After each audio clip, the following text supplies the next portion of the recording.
because as Kenya, our most important asset is our human capital. World over, you ask any international company, local and foreign, they will tell you that the Kenyan human capital is comparable to none. And number three is that education, because of its importance, we spend close to 29% of our budget on education. So it is the most important subject. All of you remember, during the last election, there was a very big debate on two subjects. Number one, about CBC and where it was going. I remember in many instances, citizens were wondering what is going to happen to our children after grade 6. What's going to happen next? What's the future of CBC? The other very important subject was the status of our universities. At that time, 23 out of our 40 public universities were technically bankrupt or insolvent because the government of Kenya had debts owed to universities, 135 or 38 billion shillings to public universities and about 51 billion shillings to private universities. And many of our universities could hardly pay salaries. In fact, some of them paid half their salaries.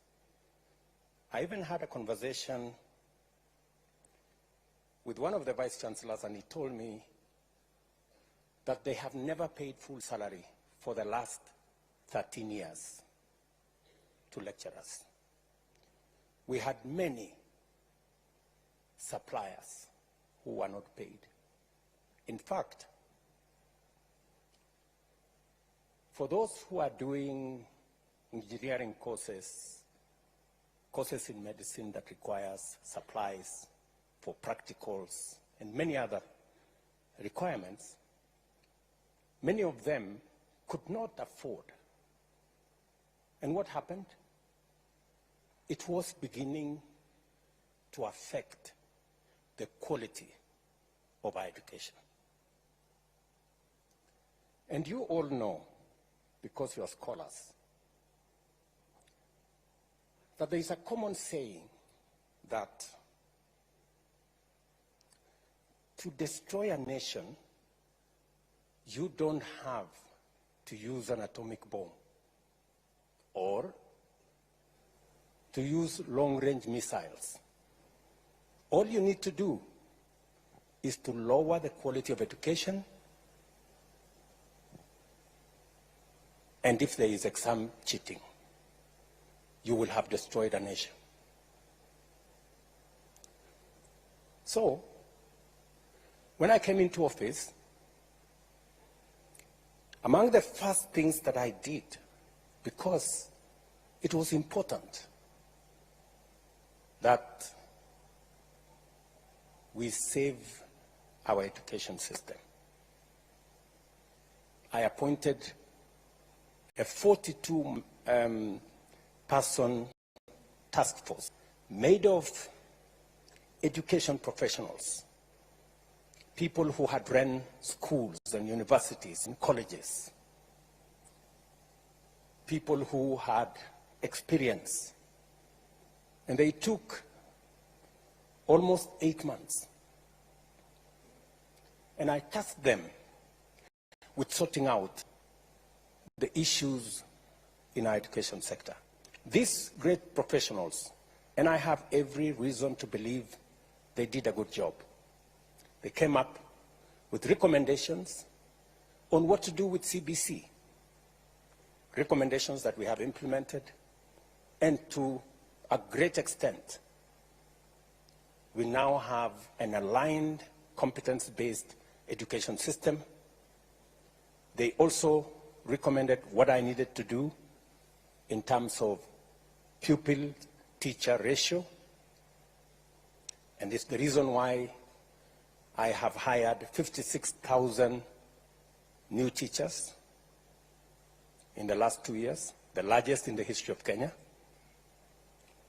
And it is also the reason why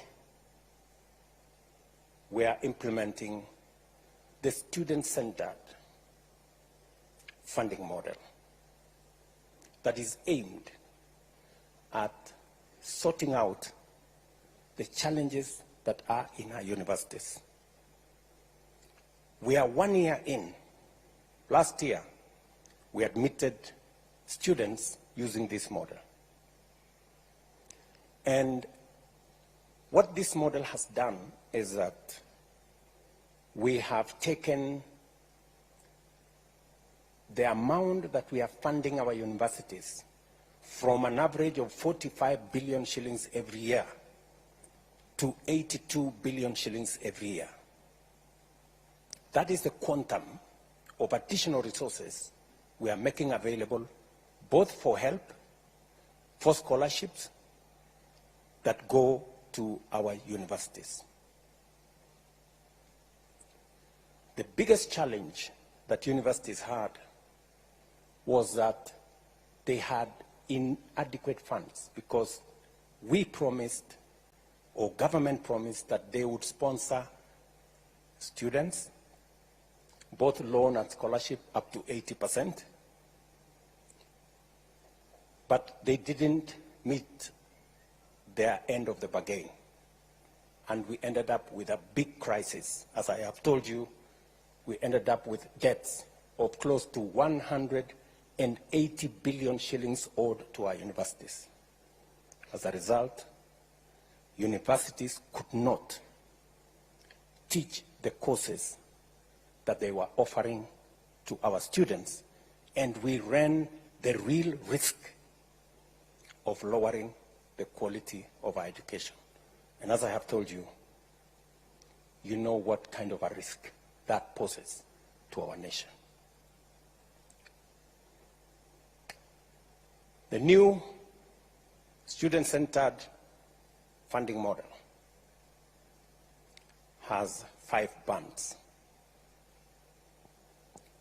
The banding did not start with this model. Everybody should know that. We started the banding in 1996. There has always been banding. It didn't start with this model. I know there is a push that maybe this banding started with this model. It did not. It's always been there. All we did is, instead of having four bands, we made it 5. And we have reasons for that, and I'll explain. Number 2, the loan component, again, did not start with this model. I went to university in 1987 as a fresher. And I had a loan, just like you do. I paid my loan. My loan was 55,000. There was an interest of 2%. The statistics are there with the Higher Education Loans Board. I paid my loan facility with an interest, so I paid 69,000. In fact, I paid my loan when I got my first salaried job as a member of parliament. So the loan component is not a new thing. It's what has always been there. It's what makes the model sustainable. What we have done is, and I want to put this in context,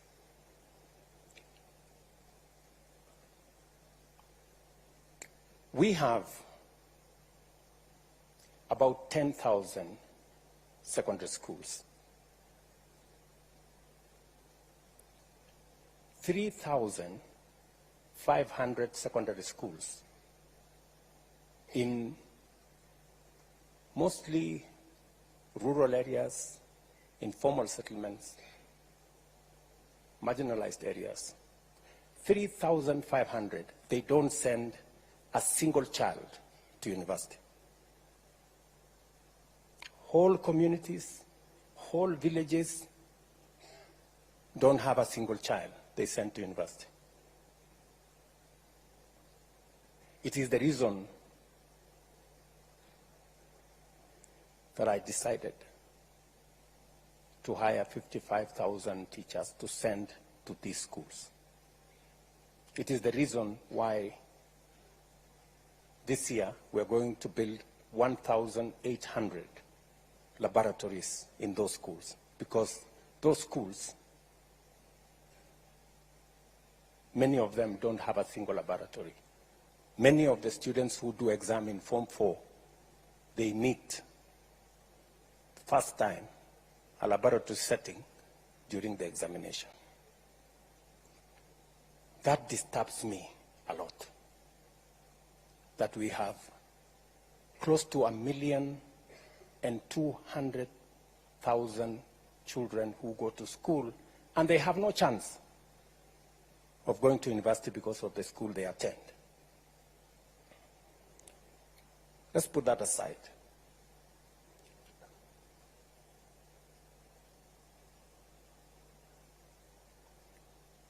In the new funding model, about 12% of the students are in Band 1. Band 1 are straight children who are orphans. All of them, without exception, go to Band 1. Children who are associated with disability, all of them go to Band 1. Children whose parents are on cash transfer because they are classified as vulnerable, all of them go to Band 1. And students whose parents earn below 6,000 shillings a month. All those students go to Band 1. And this Band 1, we changed it slightly. Everybody used to get 80% scholarship and loan. We decided that for these kids, we raise it to 95%. From 80 to 95%, they get loan and scholarship. 70% scholarship, 25% loan, and only 5% their parents pay. And that is roughly maybe something below 5,000 shillings a semester. And it is because they truly need our help. Band 2 are the next, whose parents earn below 25,000 shillings. They get 90% loan and scholarship, 80% 80% loan, 80% scholarship, 70%, 80% scholarship, sorry, and 10% loan, and the household pays 10%. Number 3, they get 80% scholarship, 10% they pay, loan, and 10% household they pay. These are the 3 most important because they affect the vulnerable. The others Band 4 and Band 5. These are the people whose parents earn up to 70,000 are in Band 4, and in Band 5, the people whose parents earn beyond 70,000. So, the assessments are being done by a means testing instrument. They are not an arbitrary figure. A means testing instrument that has been in operation since 1996. I don't know whether the people from Higher Education Loans Board are here. When did the means testing instrument come into? Is it 91 or 96? 90? 1996. That means testing instrument has been there since 1986. And it has parameters from a multi-agency approach. We have parameters from Kenya Revenue Authority. We have parameters from Kenya National Bureau of Statistics. We have parameters from NIMS, which is the education portal for registration of persons. We have statistics from our ecosystem that serves the registration of the vulnerable in the Ministry of Labor, and many other variables that are put together. It is as objective as it can, and we keep improving on it to make sure that it assesses our children correctly. There's been cases, legitimate cases, of some students who have been placed in the wrong band. And sometimes it's because of the information that has been supplied. And there is an opportunity for a parent or a student, if they are banded in a band that they don't think they belong, there is an appeals process. Last year, I think we got 9,000 or 10,000 appeals. This year, we've gotten how many appeals so far? How many appeals so far? 26,000 appeals have come in, and they are being processed. And they have undertaken that any appeal of the 100 and how many students applied? 134,000 students applied, 26,000 have appealed, and they are being processed. They've given me the word that the processing will take 3 weeks, and every parent or student will get their responses. Yes, sir. Especially if they have supplied information and corrected the information that's sometimes in the portal. Yes, sir. Some of the time, when students go to a cyber, and sometimes the cyber keys in information that's not correct, we end up with the wrong information, and sometimes we end up with students in the wrong band. But overall,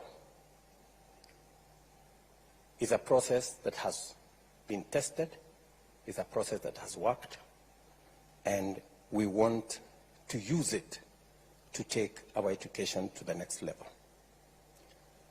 Let me conclude so that I can take questions from you. Let me conclude by saying I have engaged stakeholders. I have had already 3 meetings with vice chancellors because I wanted to get feedback from them as to whether the model is working and whether the model is sustainable. In all the 3 meetings, the vice chancellors and the managers of our universities have confirmed to me that the model is working, and that together, in fact, one vice chancellor told me when he told the people in his ecosystem the model is working, he was told, yeah, it's working for the university, because you can now afford to pay your suppliers and salaries, but it's not working for the student and the parent. But then I asked him, if it is working for the university belongs to the students and the parents. Or at least so I think. The other feedback that I have got from the vice chancellors is that we need to do more explaining. The students need to understand it, the parents need to understand it. And that's part of the reason why I decided to have this town hall, so that we can have a conversation. I've also engaged students in different fora. They've told me their concerns. They've told me about this loan. They don't want this loan. They want it to be a scholarship. And I have told them the loan is part of what sustains this. If I didn't pay my loan, possibly you couldn't get a chance to learn. So everybody, it's a continuous process. You pay today, you learn today, you pay tomorrow, so that somebody else can learn the next day, and they pay, and we all, it's a relay of sorts. They have raised issues about some of the students that are being put in the wrong bands, and I have explained to them that these are issues that we can correct. So, ladies and gentlemen, welcome to this town hall. I know I've taken a bit long. Welcome to this town hall. I'll field questions. Please be as candid, as open as possible. And there are no consequences for asking any question. So,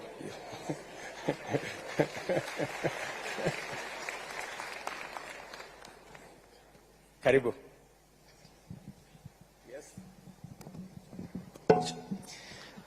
Thank you very much, Your Excellency. And standing on the already established protocol, Your Excellency, my name is Evans Moshanga. I come from Chuka University. I'm a law student headed to 4th year. And Your Excellency, thank you for laying the background. And Your Excellency, we have seen the principles that you're coming from. But Your Excellency, in the 5,300 students that Chuka University has called so far, there is a concern of loans and interest. Your Excellency, loans and interest are at the core of this particular model and are at the core of the concern of these particular students. Your Excellency, I was just looking at the statistics, just to be factual in nature, and I was seeing that by 2023, we had around 120,000 defaulters. That's an estimate of 8.5 billion shillings due to these loans and interest.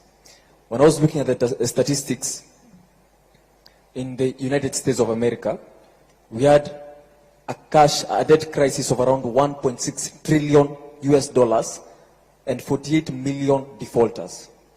So, Your Excellency, the point of concern is, can these loans be made as grants? That's number one, Your Excellency. And why isn't that the case? Because you've already said that you can't make them grants and you can't make them scholarships. So number two, Your Excellency, can we increase the grace period for the repayment of these particular loans? Or number three, Your Excellency, can we reduce the interest at which we pay these particular loans? Your Excellency, that's part of what we discussed in our small baraza, and we hope your indulgence in that particular matter. Thank you so much. Thank you, Mushanga. Maybe I can take another two so that I can answer them. Do we take it from the same side, or maybe we can try another side here? Your Excellency, I'm Newton Kipleting Lagat, the President Cooperative University of Kenya. I've got one serious problem that it's really affecting the public universities' diploma students. They've been denied scholarship. They've been denied HEF, that is higher education funds. And to add on that, they do not qualify for help. That means they are going to educate themselves when taking their diplomas. It does not end there. When they graduate from diploma, they transit to degree. For you to qualify for scholarship or HEF, you must have transited from high school or secondary school to a campus through COOPs. Diploma students are not in COOPs. They've already gone. So that means you've educated yourself in your diploma. You're again going to educate yourself when taking your degree. The new funding model has not addressed that. Thank you.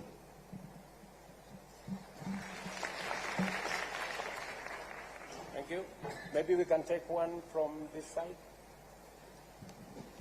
A lady for a change, maybe. Thank you. Your Excellency, my name is Mogesi Maroa. I'm a concerned citizen, a youth leader from Kuria, Migori County, and the president of Mount Kenya University Parklands Law Campus. Your Excellency, you've said time and again that this new funding model is student-based. Well, my question is, why is it that students from private universities are only given loans as opposed to scholarships, just like it is in public universities, yet these students are all from taxpayers of this country? Thank you. Final one from here. Thank you so much, His Excellency. My name is Bonaya Rova from Kenyatta University, a sixth-year architect student, anticipating graduation in December. At the preamble of your speech, you began by denoting that education is an equalizer. Therefore, I have two questions. One, if indeed education is an equalizer, how will this new funding model assist those persons living with disability? Because you do believe disability is not inability. My second question goes to, I'm from Tana River County, so we are believed to be those that come from marginalized areas of this country. So, you've spoken about cybers. In my local area, the next cyber you normally travel close to about 46 kilometers. I believe you've been there. Ama namna gani? So, mine is to ask on these persons that live in marginalized areas, if they will be able to access internet and all this connectivity for them to be able to be put along this new funding model. Thank you. Thank you very much. Maybe I should answer those questions first. Maybe starting with Bonaya. Bonaya, first, congratulations. 60 years is quite something, you know. And I wish you well. Students who live with disability, as I have said, in this model, we have actually said that those students living with disability, they automatically qualify for Band 1. They get 95% funding, both scholarship and loan. 80% loan, 15% scholarship. Help me, where is the PS? It is Band 1, again, so that I don't... Your Excellency, 95% government support, Yes. 70% scholarships, and 25% loan. Okay, 70% scholarship and 25% loan, yes. Correct. So those are the students, and the parents only pay 5%. In the old model, they were paying 20%. Was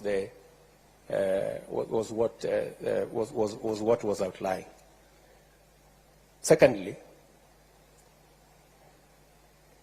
you are aware that people living with severe disability, we have expanded the numbers of citizens who now qualify for cash transfer.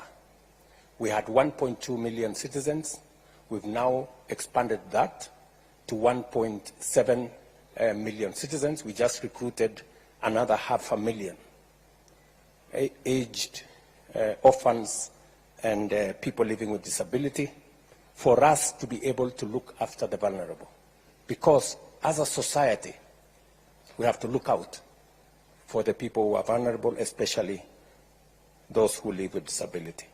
Number two, you asked me about cyber. It is true. I was in Tana River actually about a month and a half ago.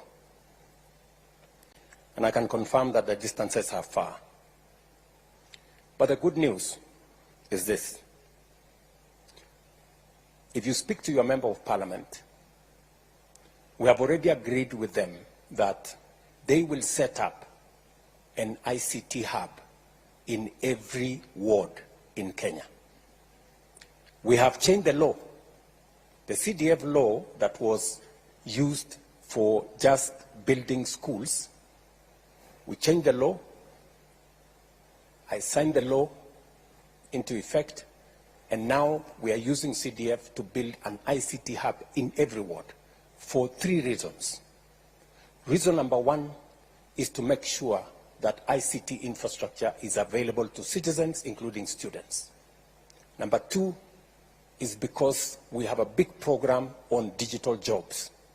And number 3, we want to encourage digital commerce, and we want government services to be available on that digital space, and therefore citizens don't have to come to Nairobi or to go to other areas. They can access government services from those ICT hubs. So we have a plan around the ICT hubs. I got a brief yesterday. We are now delivering we are now delivering internet using Kenya power lines. It's easier. So every place where we will have a Kenya power line, it will be possible to access the internet. We have already rolled out that program. Mugesi Maroa, sorry if I get your number right. You have a very valid point that private universities have students whose parents are taxpayers. That's correct. Public universities are run using public funds. We sponsor, as Government of Kenya, public universities. Private universities have sponsors. They have foundations.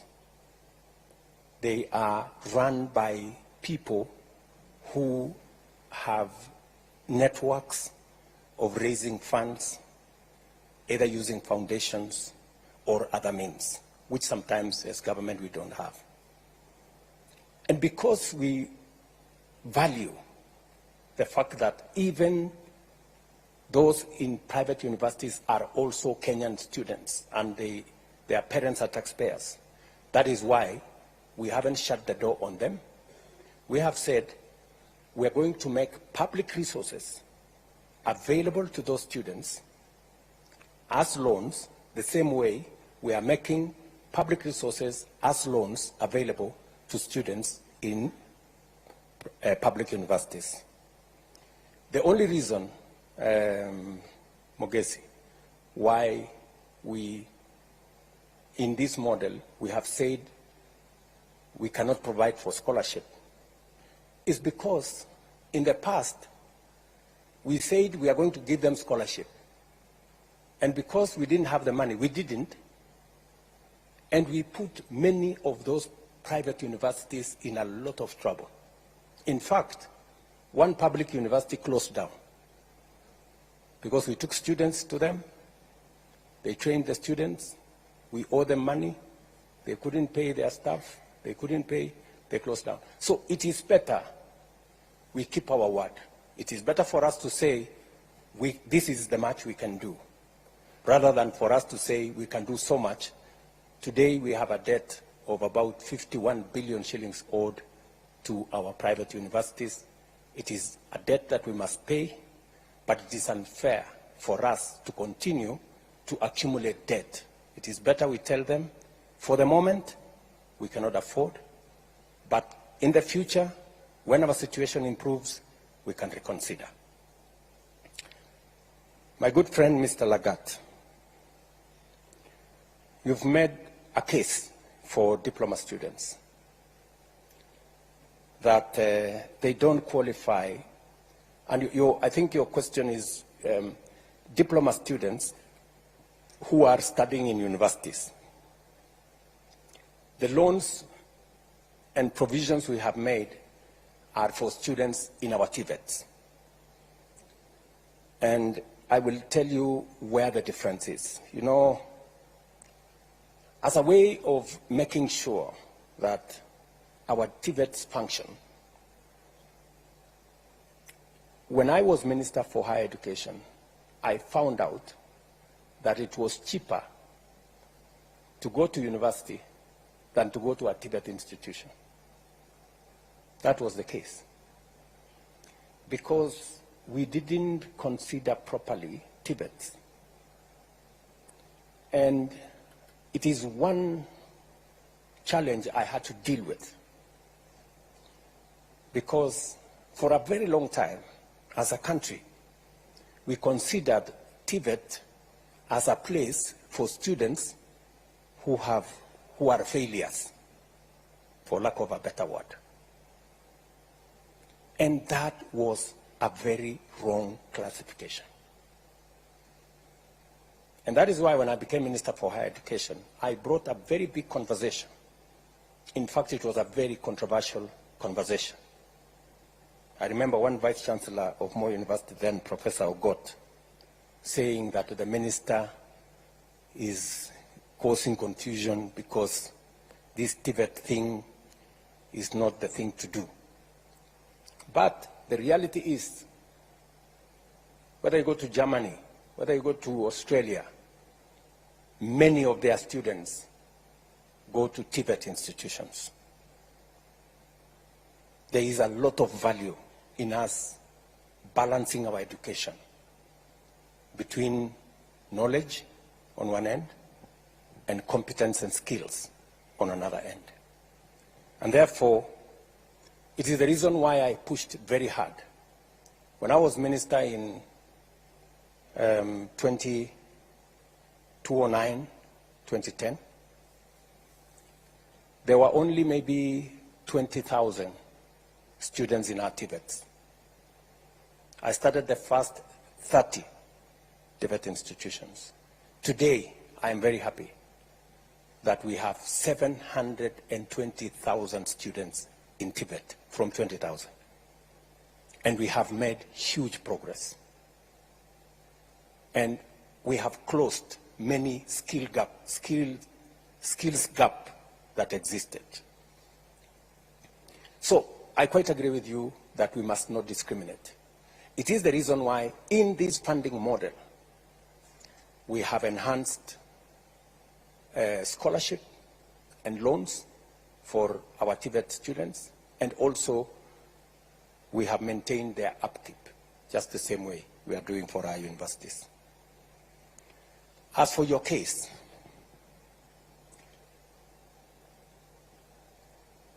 when universities are being considered, they are being considered to provide university degrees.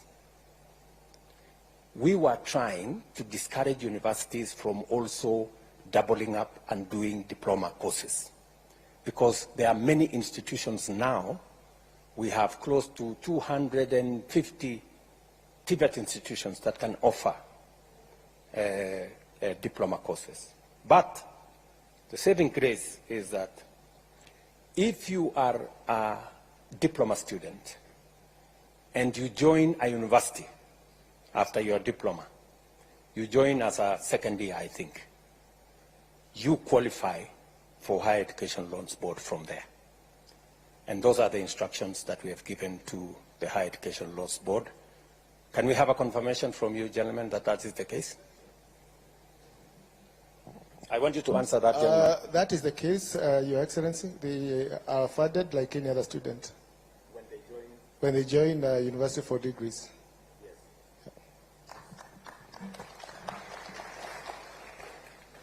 Finally, Evans, my good friend Evans Mushanga.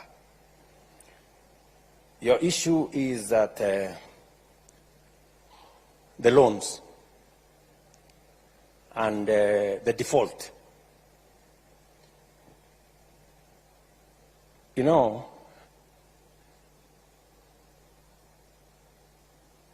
the loan issue is not, as I told you earlier, is not a new phenomenon. All of us, I can tell you, any student who has gone through university, unless their parents paid the full fee, they have a loan. And I don't think there is any crime in having a loan. And I don't think there is any crime if you have a loan and you genuinely don't have the money to pay for it. I am agreeable that we must look into the subject of a grace period, especially to consider that no student should be asked to pay until they have a job. I am agreeable to that. Because you can't ask a person who is tamarking to pay. Because, I mean, you'd just be asking the impossible. I didn't pay myself until I got a job. Nobody followed me. Maybe these people are a lot more aggressive nowadays. So I think the position should be, until we are sure of an income, and we have many ways of finding out an income, whether they are doing a good business, we can collect a lot of information from KRA and all the other agencies, Kenya National Bureau of Statistics.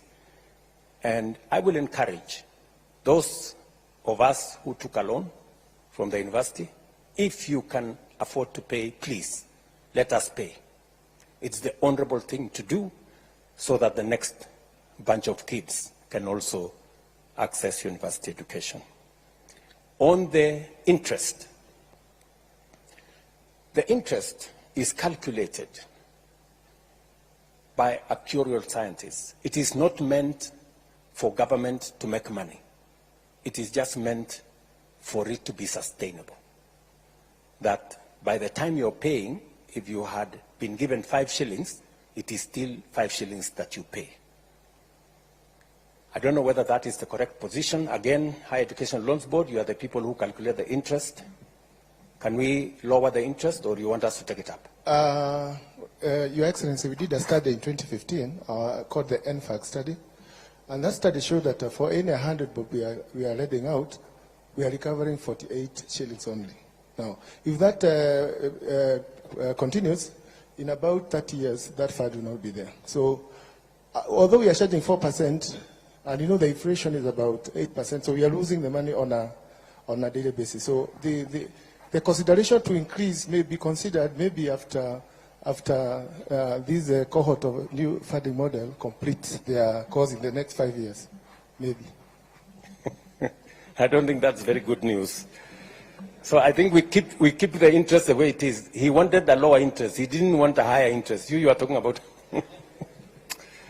So I think the interest at the moment is not sustainable, but let's keep it there as we figure out what to do next.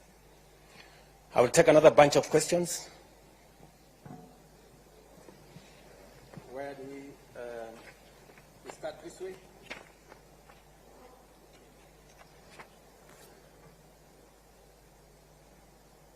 Commander-in-Chief, my name is Felix Ocheng.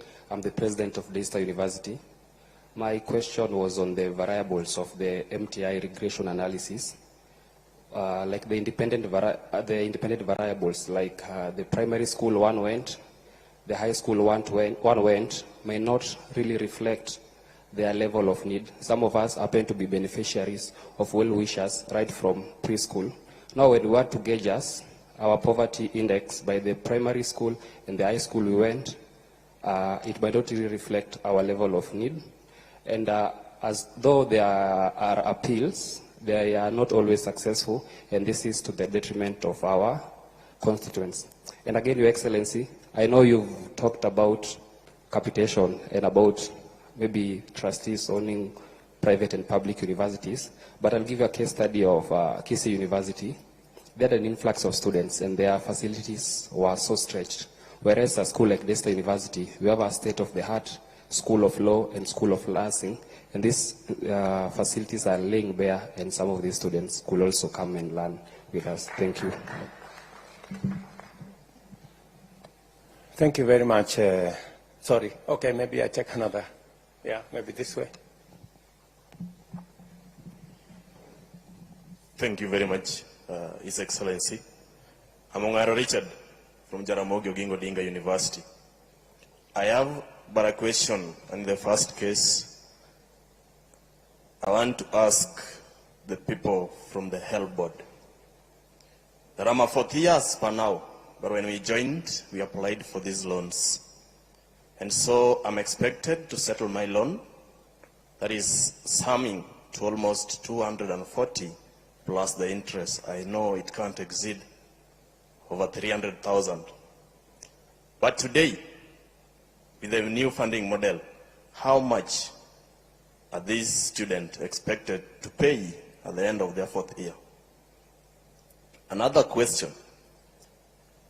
You say that the banding began in 1986, but it never sounded like it sounds today. We never knew that these bands existed. Okay, maybe the ideas and the ideologies are good, but the mode of implementation has gone astray.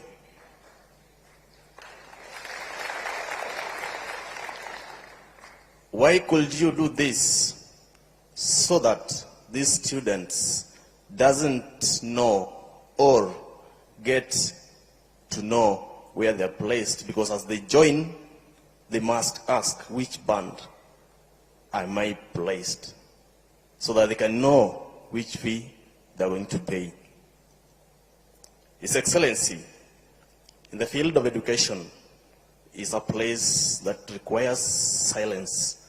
It doesn't require spectators or fans to cheer as we sit in class to take our exams, or a referee to be biased on the other team.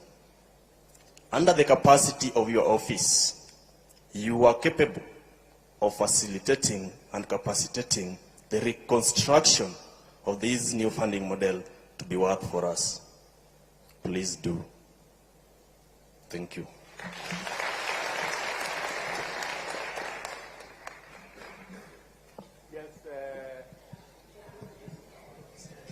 Thank you for this chance. Okay, they are saying too much behind. Maybe after you will come forward here. But with respect to hierarchy, my name is Melody Weremonjeri from JQuat. I'm also a law student. My question is on late disbursement of funds to students. As it stands in the previous, there are previous instances where late disbursement of loans to students was a common occurrence. And I happen to be to sit in a chair, to chair in a bursary committee in my university, and it's really disheartening to see students unable to do the exams because school fees has not been fully catered for by the time the exams begin. What is the government or the HELB planning to do in that regard so that we can minimize these instances of late disbursements to universities? Thank you. thank you, Melody. Finally, we'll do another round. Then we'll come back to you and we'll come to the people here. Yes? Who? Okay, somebody in front. I want first to acknowledge your presence as the 5th President and the Commander-in-Chief of the Armed Forces. My beautiful name that my father gave me is Kisero Junior Kennedy Otieno. I'm the Secretary General of Kenya Methodist University. And I have a few things to put across, Your Excellency. First, when I entered this hall, I like checking where I am.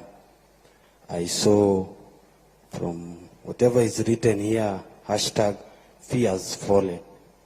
Your Excellency, the fee has not fallen, that's why we are here. So, and first thing first, Mr. President, I've been privileged to be under your administration in two capacities. One, I enjoyed your administration when you were an MP in Eldoret North. Yeah, we used to learn hapo kama good hapo chini karibu na kwenu. Yes. And secondly, I've also experienced your leadership now that you are the president. Mr. President, I can assure you they are totally different. From when you were MP, people used to go to the street to celebrate your achievements. Nowadays, we just go to the streets to demonstrate. And Mr. President, don't get me wrong in the first place. The reason is why I know when you are the president, it comes with a lot of responsibility and people to advise. And I will start off by saying those who advised in this new funding model, I will not be wrong to say there is a problem. And that's why we are here. We have to go back to the drawing board. We have to start off afresh. And my question is, Mr. President, the first question is, what was so wrong with the old funding model that we could not sit down and amend it? Because even a constitution of a country, you just don't wake up one day and bring a new constitution. We always go and say, hii clause imetufinya kidogo kama wananchi. We go to the parliament, they amend it, and they take it to the president to assent and sign it. So I feel we should go back to the old funding model and amend it. Because, Mr. President, we don't lack stakeholders, we don't lack resources. These people sitting here, watu wanafanya law, nursing, medicine, there are brains here which can sit down in those panels and say, where did we go wrong? First, I want to acknowledge that the new funding model has got good ideas, very brilliant ideas, but the implementation is very wrong, and it's not pleasing based on the fact that there are also challenges from the help. You know, when comrades sit in the same room with the help guys, it's a miracle. But we are very happy to sit down with them and discuss in your presence. Mr. President, I want to also talk about, I come from KEMU, which is a private university. And my question there is in, you have spoken, I've understood what you have said in regards to scholarship and the loans. Comrades, you know, kama SG we ndio mtu wa mkono. I have my president here, Masai Chebet. You know, comrades come to you and tell you, Kisero, we have been placed in this band. And people are really suffering, Mr. President. And my question is, why then do COOPs have to place them in private university if they can't be sustained the same way as those in public university? And in that regard, Mr. President, I acknowledge that you have said the government, this is my chance with the Mr. President.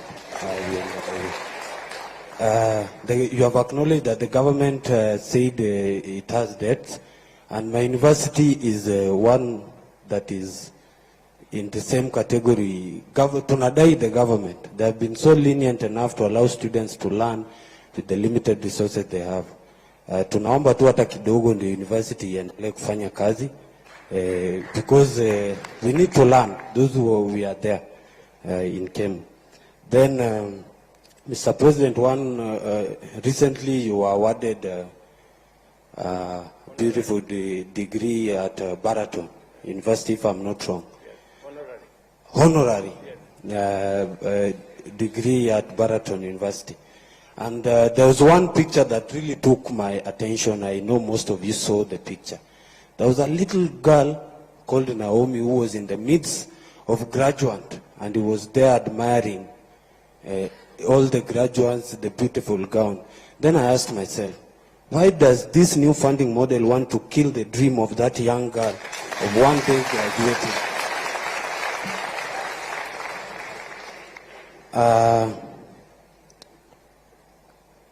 I want to say this, Mr. President. As the commander, I first started by saying I acknowledge your president as your presence as the 5th president and the commander-in-chief of our defense forces. And one of your roles in that regard is to act. Please act, Mr. President. We beg you. Please act. Then lastly, namalizia kabisa. Lastly, Mr. President, we don't have to go to the street when we can resolve this thing here today. Ama namna gani wangwana? Yes. Because we also don't like going to the streets when we can solve things at the table. We are ready to be part of the discussion. We are ready to listen.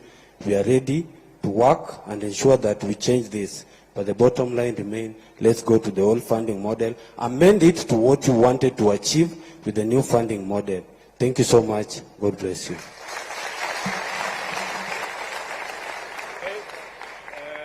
Which way? We are finished with here? Let's go here now. I think we are making one round. We started there, we came here, we came there.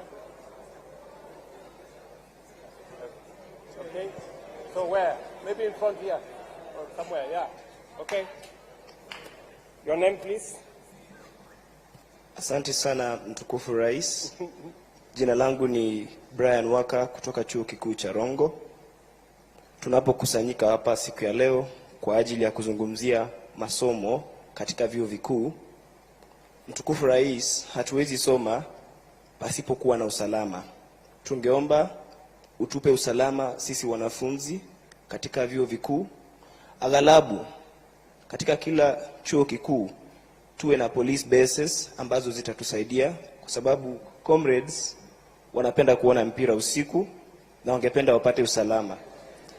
Jambo la pili, bwana rais, jambo la pili nitazungumzia uongozi wa wanafunzi katika vyuo vikuu. We need a student body, an active student body that will fight for our priorities and our grievances in that commission, or rather that committee that you set for academic, or rather to do investigations on how we are going to better our learning programs and institutions. Therefore, Mr. President, tuko hapa viongozi kutoka vyuo vikuu mbalimbali hapa nchini Kenya. Na hivi karibuni tutazindua chama chetu, na tungependa bwana rais, katika baraza lako uweze kutupa fursa ya kuweza kuwa na mwakilishi wetu ambaye ataweza kuleta mambo ambayo yanatusumbua kule kwenye ground. Mimi napenda sana naibu wako, huwa anatuambia kwamba yeye anasikiza ground akikuambia. Kwa hivyo, we need also someone in that committee that will help us bring our ideas on the table. Thank you so much, Bwana Rais. Asante. Thank you very much. I think those are 4. Let me answer those ones again, and then we will come back to another round of questions. Felix Ochieng, I think right here. You said that correctly, that some of the criteria used in this whole assessment of the funding model is what primary school you attended, what secondary school you attended, and that kind of classification. Let me tell you, Felix, that it's important, because I will tell you that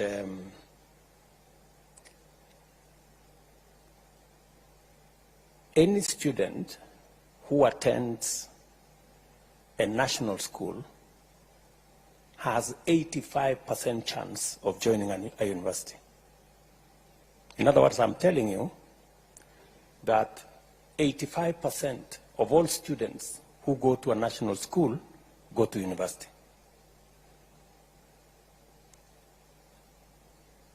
Only 10% of students who go to a day school have a chance to go to university. So When we find a child who has gone to a day school in some rural place, we give them a leg up, because it means they have to work extra hard to be able to attain the same grades. Because in many of those institutions, as I told you, Felix, they don't have laboratories. Many of them have very inadequate number of teachers. And that is the real problem. So some of these parameters may look small, but they mean a lot in terms of the students. Let me also tell you that, and this is something that really, you know, I know, I don't know how to put it, but only 10% of the children of the poor make it to university. It is very serious. It is something that depresses me. Yeah? Because number one, they cannot afford to go to a national school. They cannot afford to go to a private school. Many of them hardly, you know, they end up in a day school somewhere at home. So this is one hell of a conversation we must have. We cannot continue as a nation to have an education system that shuts out millions of the children of the poor. I don't know how to put it. It's as blunt as that. If you look at the curve of students in our universities, the children of the poor are absent. They are the ones in those 3,500 secondary schools that don't have teachers, they don't have laboratories, they are day schools, they are in those areas. It is the reason why I have asked the Ministry of Education. I am putting 3 billion shillings in Nairobi to build 5,000 classrooms, because Nairobi slums are the worst. Those are the children of the poor. They never go to school, and they are in the city here. P.S., you know that. I have discussed this with the governor of Nairobi. I have discussed this with the MPs of Nairobi. And so many other areas. We need a lot of affirmative action. So, Ochieng, to your point, it is because of that realization that some of the parameters we are using, you know, a child that has gone to a bridge school in Kibra or some school in Lokichogio, you know, it is something for us to consider when we are looking at how to place them. So we will continue to improve on the model. We are not saying the model is perfect, but I think to a great extent it is towards 95% in the right direction, and we will keep improving on it. Mongaro Richard, you have told me that by the end of your 4th year, your loan will be something like 240,000, right? And you are asking me what will the new guys, what will be their loan after 4 years. It's going to depend on the course that they are pursuing. Let me tell you, Richard, you know, we have to be brutally honest with ourselves.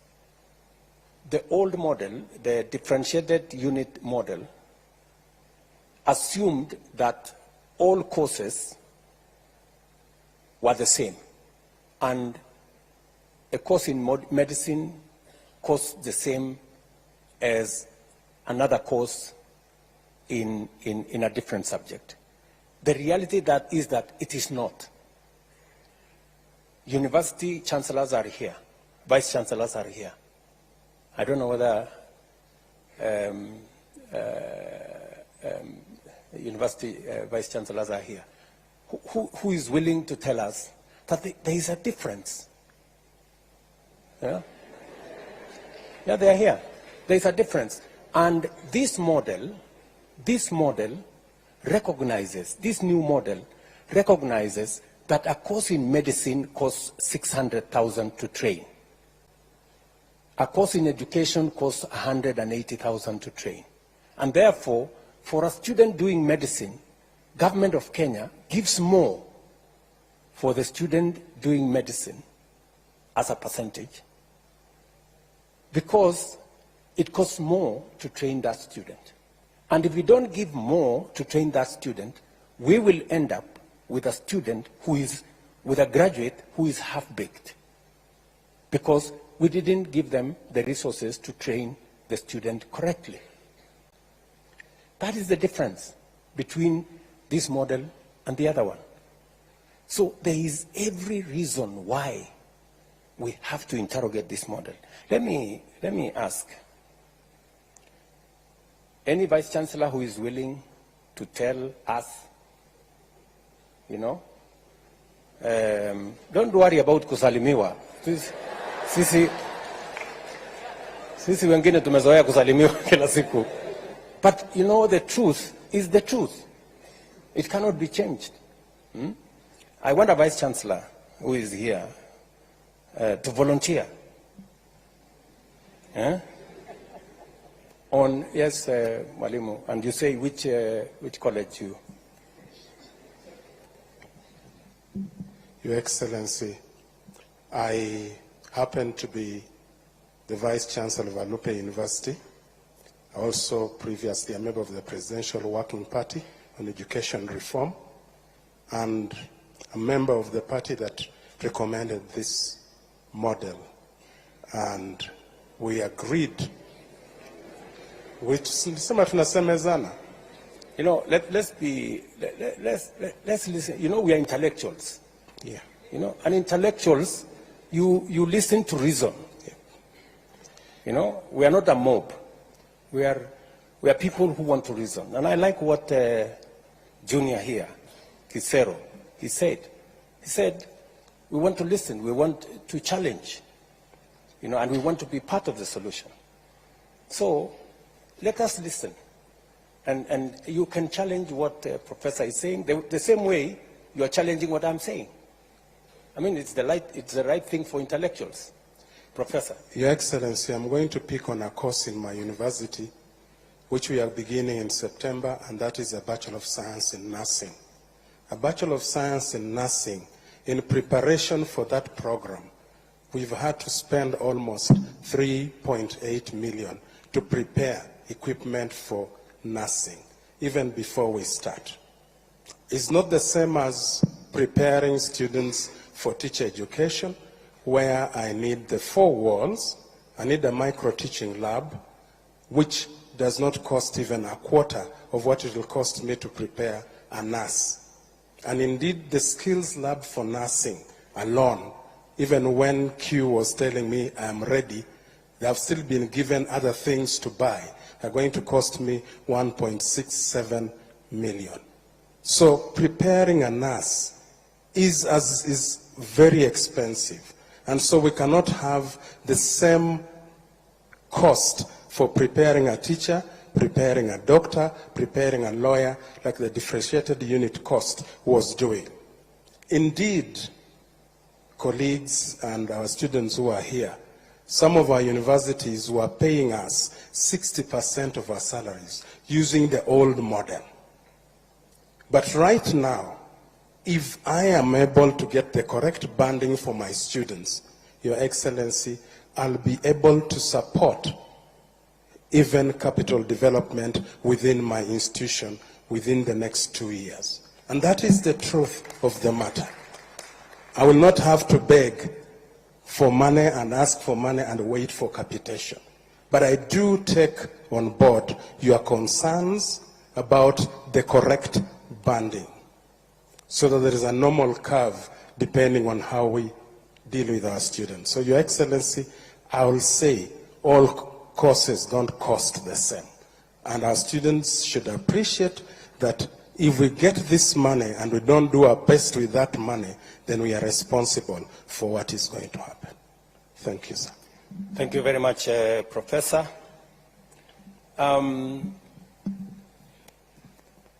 Richard also said maybe there is a problem with the mode of implementation. Maybe there are good ideas, but there is a problem with the mode of implementation. Richard, let me take you back a bit, if you allow me. I have had occasion to sort out two other problems like this one in our education sector. When I became Minister for Higher Education, for 19 years, students had to wait for 2 years before you can join university. And nobody wanted to sort it out because it was difficult. Every minister dodged, danced around it because people don't want to solve problems. It is easy to color problems. Oh, we have a big problem. Talk about the problem. Explain the problem. So, but it's difficult. It's okay for people to talk about the problems. I see many people. There's this problem. The students are being placed in the wrong band. This model is not good. But I have tremendous respect for the people who have ideas on how to solve the problem, on how to come up with solutions. Yeah? So, I sorted out the problem of university students having to wait for 2 years. It was difficult. I was called names. People said I was going to destroy the education system. But we were incurring huge losses. A student finishing Form 4 and waiting for 2 years, many of them, by the time they were going to university, many of them had dropped out. Others had gone to pursue other things. Some of the girls had gotten pregnant. And it was just chaos. So I took it upon myself and drove a program that eventually, in 1.5 years, we sorted out the problem. Number two, we had a big issue, a big conversation, as I told you earlier, about education and the absence of technical education in our system. I took it upon myself, and I am very proud today that from 30,000 students in our TVET, we today have 700,000 students, and we don't have a skills gap that existed before. Again, it took a lot of courage. This too is one such challenge. I'm asking you guys, let us solve it together, the way Junior here said. And we can do it. Together. We can do it. So,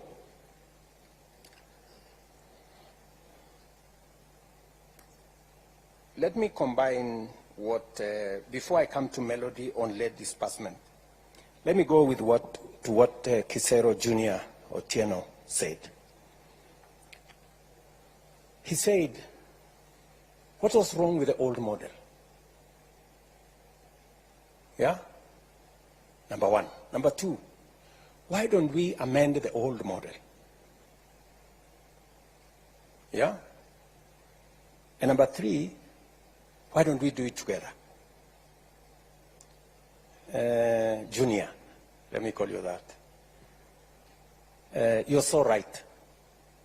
I will tell you what was wrong with the old model. And then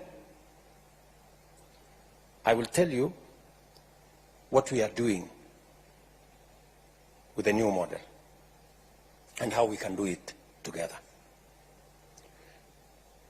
I don't know even whether it is me to say what was wrong with the old model. The old model was almost destroying our education. Because, number one, it assumed that all the courses were the same, number one. It also assumed that government had the money to pay 80% for everybody, when it did not. And the results were disastrous.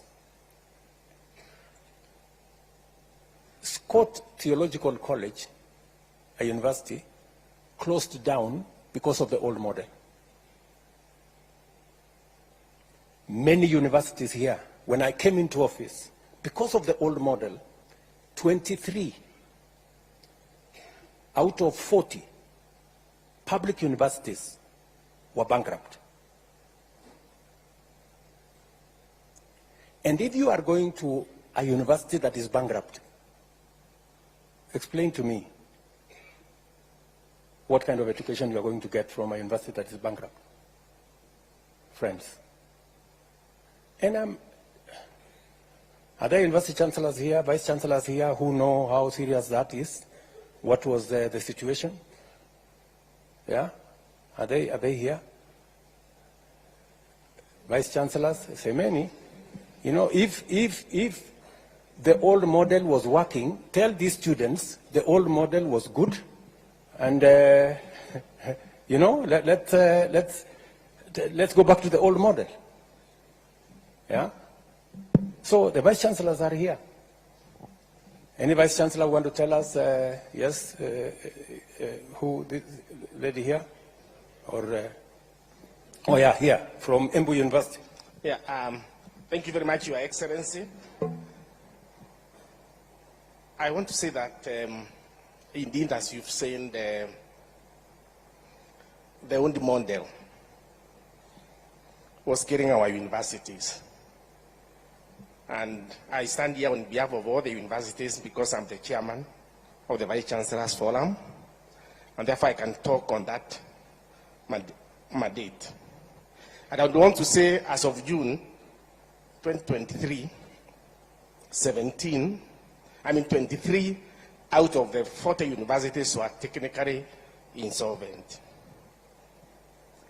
And the round one of this model, which we just started last year, has been able to get many of those universities out of that pit. And we have done simulations, and we have seen in 3 years' time, in 3 to 4 years' time, all the universities will have a turnaround, and we all stop being insolvent. And therefore, I would want to say, as Vice Chancellors, Your Excellency, we support this model because it's a model that we see is going to turn us around. For example, I would want to say University of Embu is one of those that would have been otherwise technically insolvent. In fact, in that list, I'm number 17. But I can say, as of now, we are in the positive. And it's only one round. We owned our lecturers. Because of the old model, when we raised the CMBAs, we could not be able to pay the new salaries. And we owned our lecturers and our staff members arrears for 2 years. And because of this new model, last June, May and June, we were able to pay those arrears for 2 years. So right now, University of Embu is clean. We owe nobody nothing. So it's a model, Your Excellency, we want to support, because you could draw a line, and we would have told you when all the universities will be technically insolvent in this country.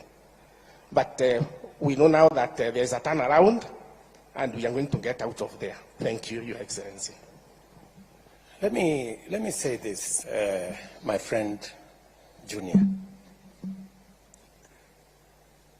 The model, the student-centered model is actually an improvement. In your own words, you said, why don't we improve?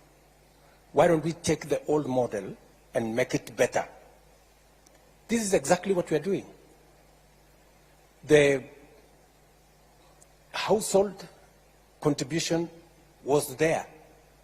It is there in this model. The scholarship was there. It is there in this model. The loan was there. It is there in this model. The only difference we are making is that we are looking at how do we make children from vulnerable families, how do we assist them?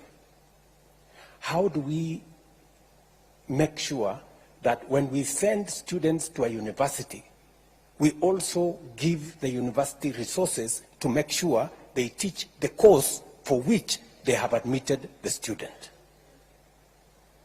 It is true.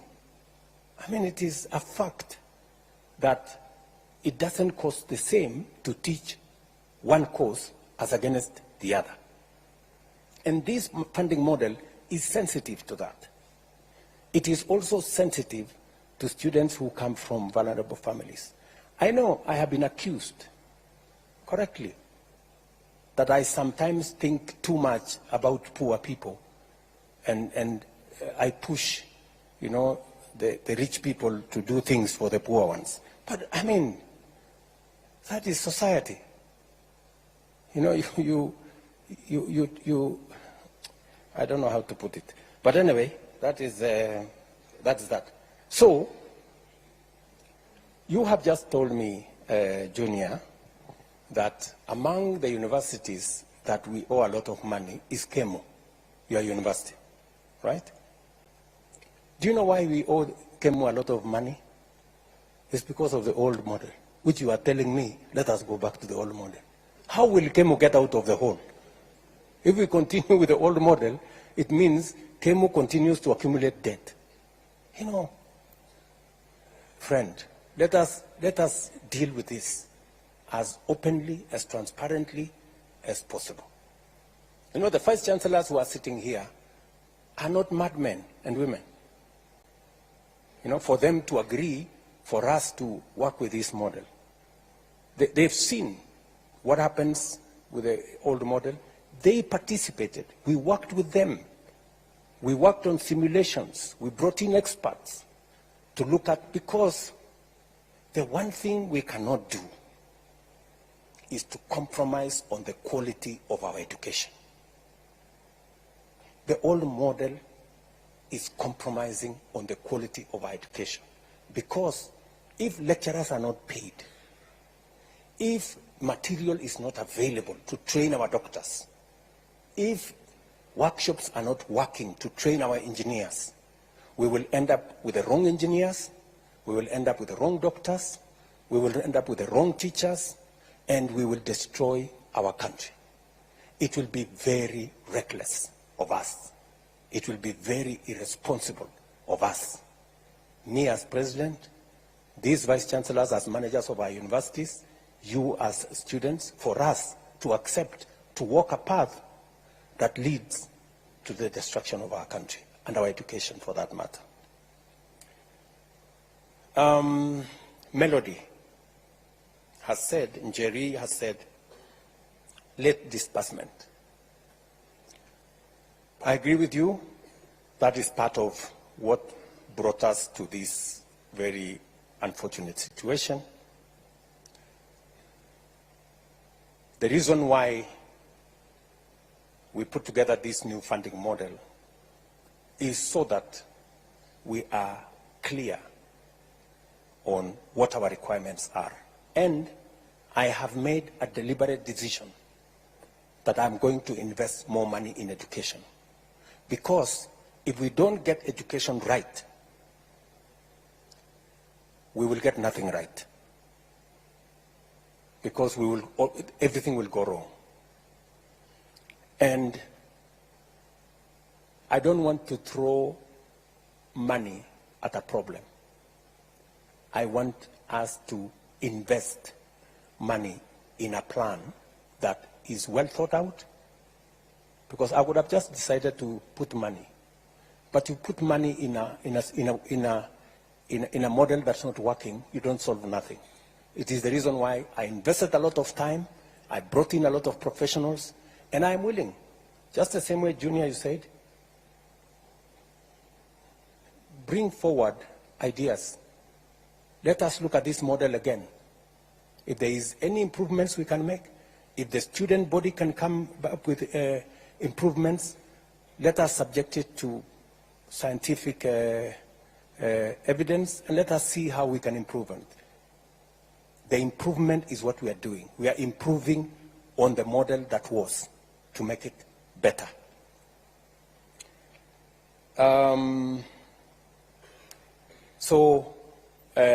Njeri, we have taken time this time round to make sure that as we implement this model, it is tied to our financial resources.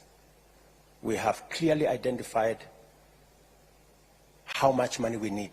You know, we based the old model on assumptions, which assumptions were wrong and almost collapsed our education system.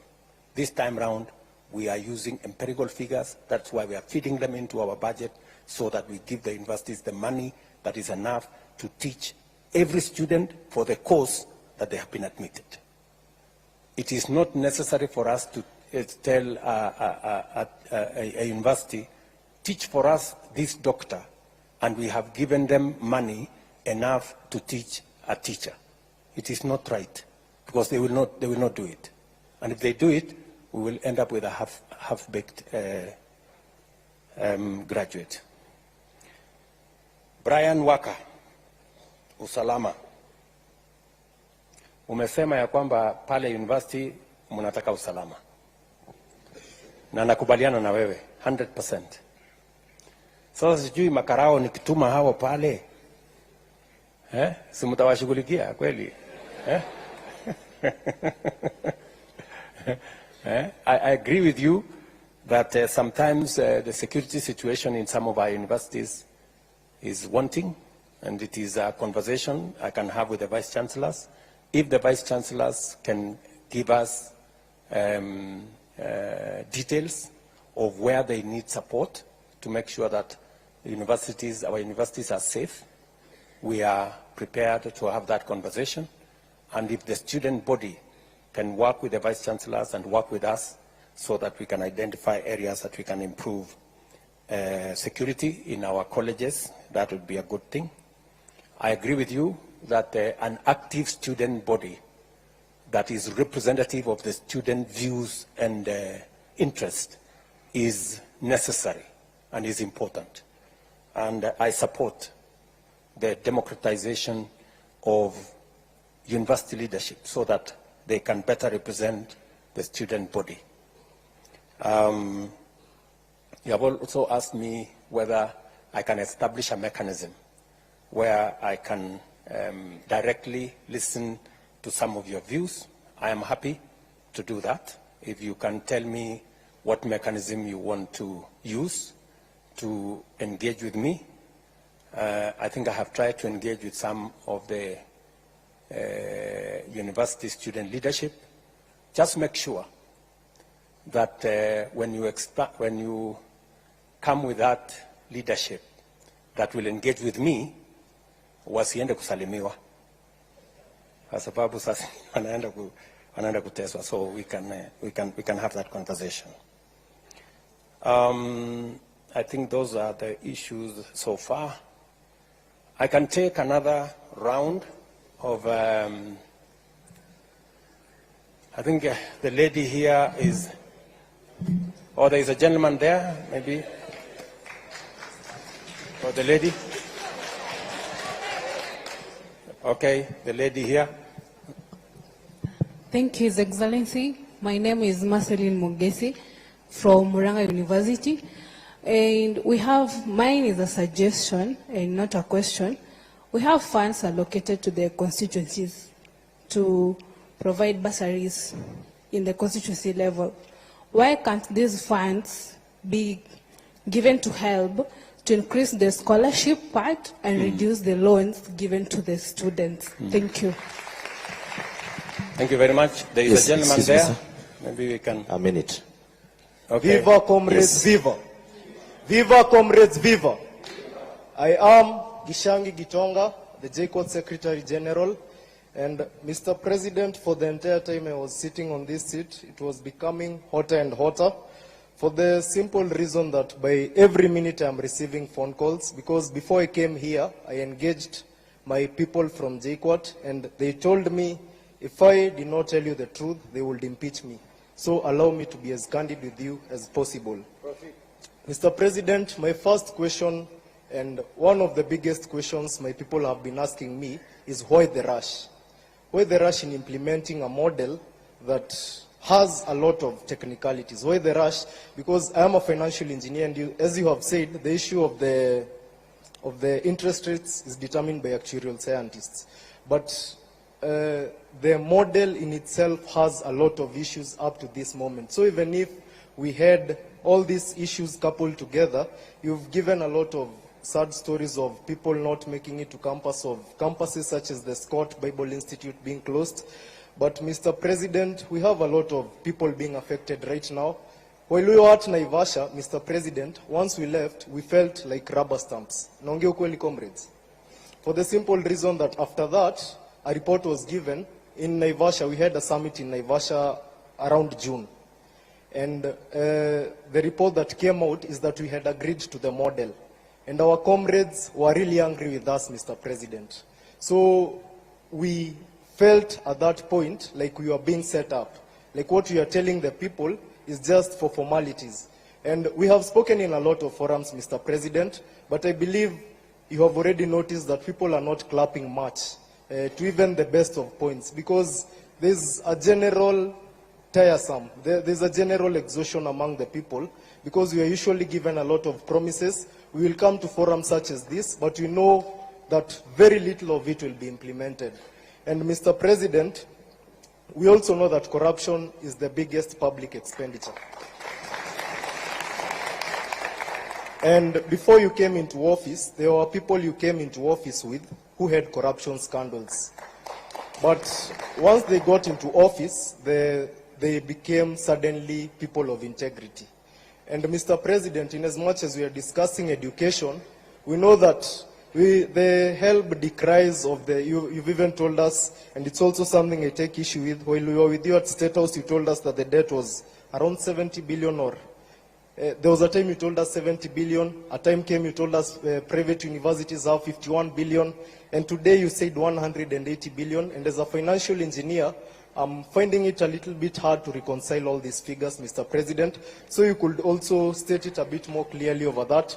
But the HELB and the PS of Education has told us severally that the public institutions had debts and all such kinds of stuff. But we have seen exposés on Twitter, exposés by the Auditor General, telling us that a chair somewhere costs 3.3 million, Mr. President. I will not rush to criticize anything of the sort, but you know that corruption is a big expenditure in this country.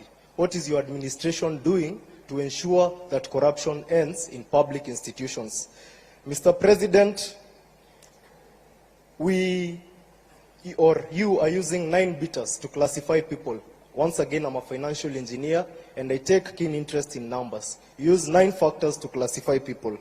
Now, explain this to me. We have a parent earning 25,000 shillings, and the firstborn has made it to JCOT to do financial engineering. But this family has 7 people. It has 6 siblings under the person who has made it to financial engineering. So, under what category does this person fall? Let's even say it's 50,000. This person lives in the CBD at a place where the life is very expensive. So under what category does this person follow? Or will we have the same thing repeating itself of that girl who was looking at the people with graduation gowns? Because the firstborn, yes, made it to campus, and they found the new funding model, and they appealed because they were placed in band 5. But unfortunately, as you've heard, we have, let me confirm the numbers, we have 26,000 appeals. And also as a financial engineer, I know that not all appeals usually go through as they ought to. because of the system glitches. Mr. President, kindly explain to me where this person should land, because among the 9 beaters, the issue of the siblings and probably the dependents around that family, because some of these families adopt people not because they have too much, but because they have compassion on the people in the society who the government is unable or unwilling to help. Mr. President, we also have the issue of a defunct KUSO. And Mr. President, I love what the gentleman who has spoken in Swahili. I must first commend him because of the perfect grammar. Of the issue of, I do not know if you know anyone who represents other campus students. Because, comrades, do you know anyone who represents you? Do you have anyone? So, Mr. President, I would like to urge you to probably constitute something that will even be recognized by the government, because as students we have been crying, as student leaders we have been crying for a very long time of people who are there to just by themselves cast, Mr. President, people who are there not to represent our will, who are there not to represent our will, but they are own. People who are there for their own stomachs. And these are the people who you are striking against. Mr. President, people in this room are angry because of 2 people. One, it is you. I've told you I'll be impeached if I do not tell you the truth. My constituents told me that they feel, and I will put this as respectfully as possible, that you advise your advisors. Because of the issues, for example, let's say the issue of the new funding model. Mr. President, the only person who has explained the new funding model in the best way is you. So my constituents were asking me, as in, shouldn't the people in charge of that ministry be able to put it better than the president himself? The other person that the comrades are very angry with is in this room, seated somewhere in front, Mr. President, somebody who has been claiming to represent our interests. But, comrades, does that person represent your interests? No. Does that person represent your interests? No. So, Mr. President, if anyone comes to you claiming, Mr. President,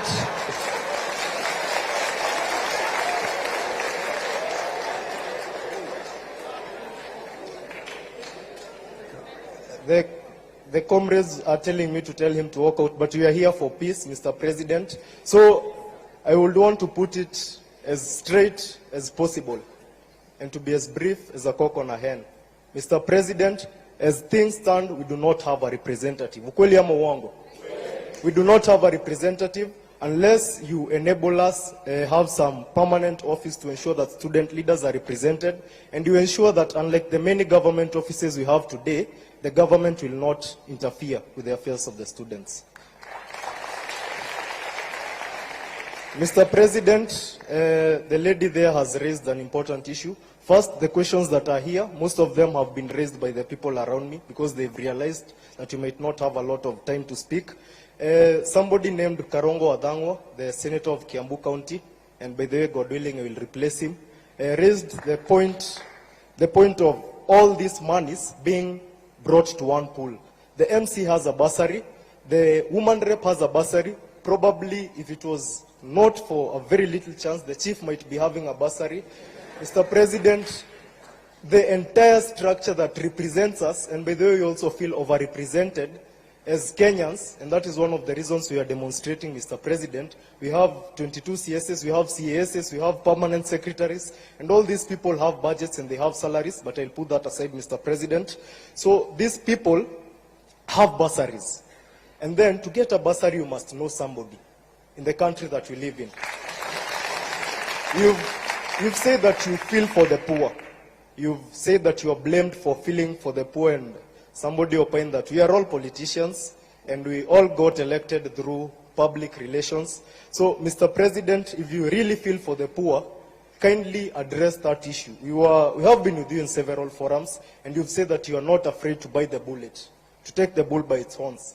Mr. President, the MPs will disturb you. Just a minute. I've been sent by a lot of people. You have cut my time a lot of time. So, Mr. President, these MPs will bring a lot of issues. Somebody said that once you remove the CDF, people will not be vying for these positions because they go there for their stomachs. Ukweli ama uongo? Mr. President, kindly consider that, because that will be a legacy. And actually, if you are able to do that, Mr. President, in 2027, I will personally have no issue electing you. So, Mr. President, address that issue. And finally, Mr. President, I feel like there are a lot of discrepancies in what in the numbers that you are being given. For example, you've said that the professor from Alupe, who proposed the new funding model, has spoken about the person doing teaching, the other one doing law, the other one doing medicine, paying the same fee. But we are student leaders here and you are students. Is that the truth? No. Under the differentiated unit costing, does a teacher pay the same amount as a doctor? So, Mr. President, we kindly ask that such small things be reconciled, because these are the things that make people strike. Probably in Naivasha, the HELB did a lot of good work, but as I said in the newspaper yesterday, the Daily Nation, you could go through it. I said that you might be doing a lot of good work, but your communication team is very bad. So, Mr. President, for the little good work that you do, ensure that you know. And last but not least, there are students who defer, and also help me on this issue. We have students who deferred in 2022, but they have come back right now. I feel that it will be very unfair for these students to be classified under the new funding model, Mr. President. And they are a lot. And they have sent me with their cries, Mr. President. So I stand here as a representative of my people. Kindly address those concerns. Thank you. Thank you. We have taken already two from this side. Let's take, I think the final two from there, and then from here.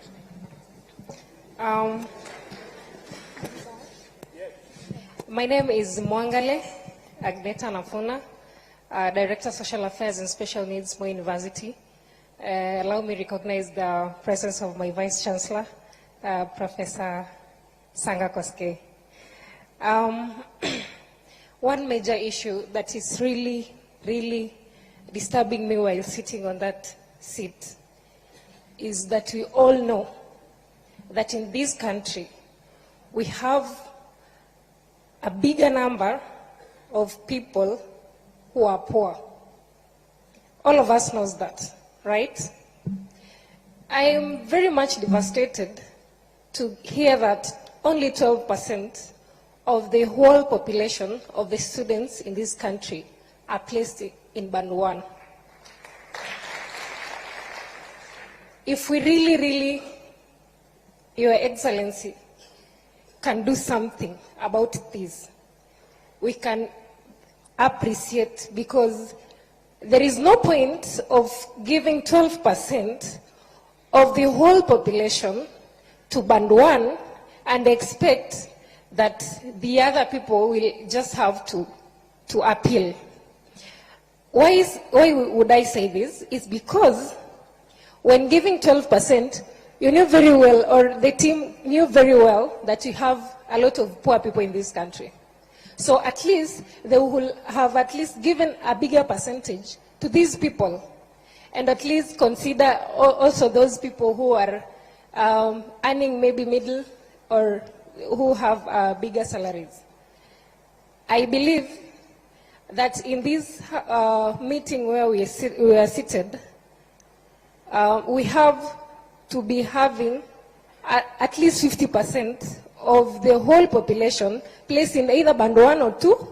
Then the little number of people in this country who at least can acquire what they need in life to be placed in those other bands, at least 50%, so that it can strike a balance. Number 2, Your Excellency, as Mwangale, I believe that you really wish well for our university. And I know very well that you have the interest of those people who are needy in this society of Kenya at heart. And I would ask this for elaboration kindly. The other day, the directive was given that students will just go join to university, then, like, without even paying anything. Like, let's reason out. how will it be when students are in university? Yes, they have not paid the money, they need services. We have workers, we have lecturers, and all other stakeholders that really need to be paid. Of course, there are basic services that you really need in our university. So, how are the university going to manage this? If I said I only need a clarification. Then, Mr. President, I will also need maybe some explanation on this, the placement. Of course, everybody is saying the funding model is the brilliant thing that has ever happened in this country. But now the problem is its implementation. In a case where, of course, we have parameters to place these students in band 1 to either band 5.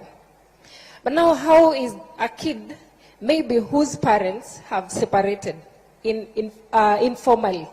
Of course, lately we are having a lot of broken marriages and everything. Of course, you can find sometimes even children end up remaining on their own or maybe staying with their grandparents. As a student or as this kid, how are they going to present themselves? How are they going to defend themselves when it comes to their placement? Because they don't have anything to show. Thank you, Magineta. You have asked 3 questions. I think it's only fair that we stop there. Thank you very much. Maybe we can give one more person up Mbele, or yeah, maybe this guy at in front here. Yeah. To His Excellency, Mr. President, all protocols observed. I am Nick Okoth from the Aviation College of Mombasa. My concern towards the new funding model is drawn to the situation whereby you have got twins. They are joining the campus at the same time. But then during the placement, you realize one is placed on band 1, and the other finds herself in band 5. How do we handle such kind of a situation? Thank you very much. Can I have, maybe we can take 2 from this, this side, and then we can take 2 from that side. A lady and a gentleman. We have a gentleman right behind there. Yeah, thank you, Your Excellency, for creating this opportunity. I'm Faustin Wandera from African Nazarene University, and by God's grace, I'm serving as chairperson of the Student Council. Your Excellency, African Nazarene University is a private university. And under this new funding model, we feel discriminated as private universities. I am yet to be convinced, as much as you have explained to us this funding model, because of the following reasons. Maybe you can help me to understand if you answer these 2 questions. If the government decides to offer scholarship to the students to go to private university, is it that the scholarships are being offered to the universities or to the students who are Kenyans and they have a choice to go to the private universities? Number 2, Your Excellency, if I believe the funding model is running, if this model is going forward, then we are being forced as the student leaders in private universities to also find the solution. Just the way you committed to the people of Kenya, I also committed to the students of African Nazarene University that I'll have to make sure that also your needs are met. Your Excellency, if this model goes on, I have a solution. We have a solution which is an initiative. It is called ASOSI, that is African Nazarene Student Organization Scholarship Initiative. Now, as the Student Governing Council, we will be forced to offer the scholarship to the students in the institution. Therefore, I have to ask that under this initiative, kindly, Your Excellency, can I get from you in your capacity 20 million to give scholarships to the students? If Yes Excellency, I can give you a bank account for African Nazarene University right now. You can just send the money there. We will allocate with the team and we'll give the report to you. Thank you. A lady this time round. Let's get a lady. Hello. Yes, I'm Teresia Nzisa, and from Taita Taveta University, Special Needs Secretary. Then mahali hapa mali nimeka, tulikuwa tumekusanyisha maswali kwa Omar. Then anaweza juu nimepata mic.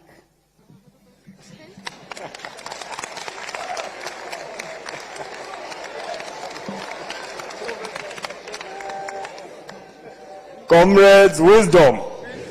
Comrades, power. Comrades, viva. Vice Chancellors, hi. Your Excellency, I have a few concerns concerning the new funding model and a few things related to the university, higher education funding. And I'll start right away by talking about the students who do the intra-school transfer. You know, once comrades, the Form 4s, or a student is done with the Form 4 education and therefore the COOPS portal is open for application of the courses and the universities, they are not aware of which courses. They are not aware of maybe which courses to apply for, and therefore they opt for any course. And they believe that on reporting to that university after the placement, they'll get to change their courses. But now this has become a problem, because on changing the programs, the funding, I don't know, the funding board or the government, an example of the 300 students in Pony University who transferred their courses, and therefore, up to now, their fee has never reflected. And I have a problem with why should the entire cost of the program reflect in a student's portal instead of the household obligation? The household contribution. Now we get to know that the government, due to failure to release the funds to the universities, these students are not able to do their exams. These students cannot access the university services. These students are held back from enjoying the privileges of the university, just as other students. I'd really love to hear you respond to that. Secondly, in Naivasha, with the PS, though she gave you a contrary opinion or conclusion, she told you that we agreed to everything and we said that the model is really working, which was not true. Actually, we told her that for this model, if we have to stick to the new funding model, let us do away with Band 4 and Band 5. Because these are the problematic bands. They are the bands that are creating so many problems to the parents. In Pony University, last week we had students joining, and majority of them came with their parents. So you find that we are helping in the admission process, and the parent is coming thinking that I'm part of the administrators, crying that, oh, my student is placed in Band 4, my net worth is 0. What should I do? Na anatoa machozi. Really, Mr. President, I thought this government is for Mama Mboga and mtu ya boda boda. So what do we do to search, or rather to help such parents and students? Number 3, you said that if students can propose better ideas to make this model work, then I'm a social scientist. I can offer one. Now that my wise colleague there said that we have so many bursary kits in different dockets, starting from the MCA up to the presidential, your office also has a bursary. I don't know if that is true, but you know it yourself. So if we can constitute it into one kit and make education completely free, or reduce the cost of programs. That will be very appropriate, and this model will work. Number two, I asked myself, now who sits back and decides that now this program is going to cost this much? Who? I think the Vice Chancellors and you know better. Do we have a fixed figure that should be the, hii lazima tu hii cost of hii program, for example, medicine should cost this much? So we can reduce, right? So if we have a reduced cost of programs, and let's say, for example, you have those, maybe the impossibility of band 4 and 5 being done away with, now we have band 1, 2 to 5.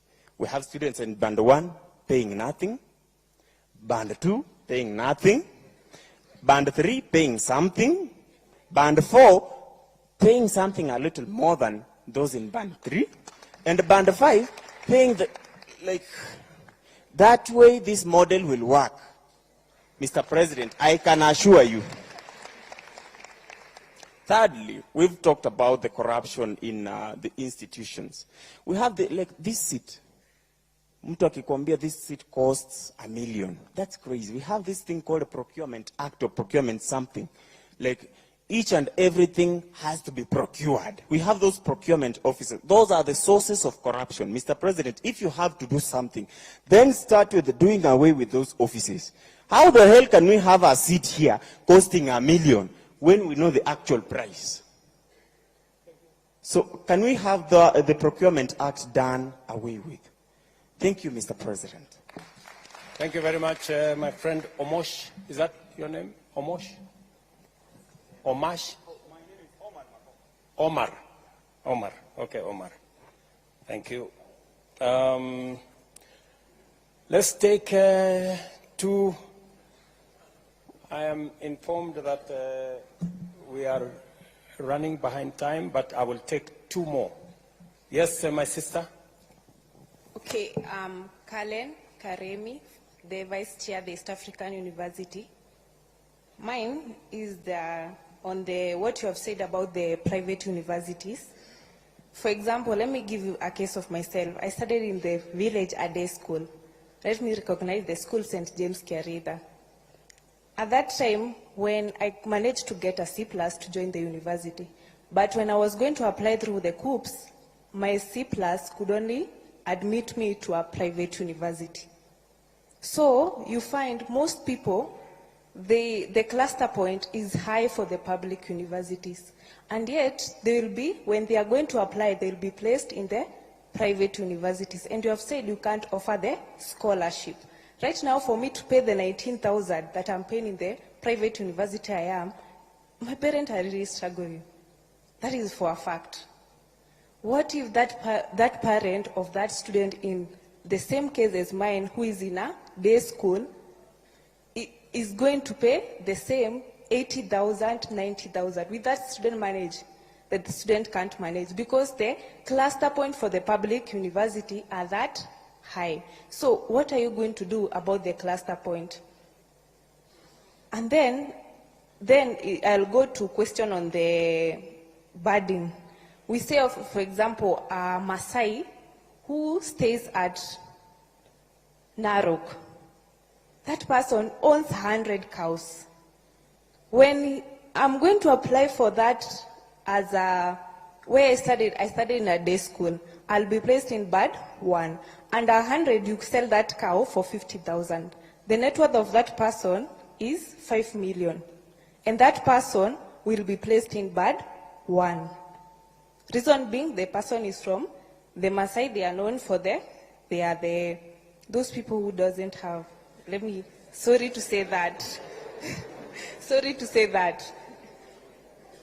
And yet, when that person doesn't have a KRA to feel about the parent when applying for the help or whatever, and yet that person net worth is 5 million, and that person will be placed at band 1. And then there's a case, someone from JKUAT said that person is earning 25K. Are we fair on that? Yes, that is my question on the cluster point and the. Thank you. Thank you, Karemi. I think we give this chance to a gentleman.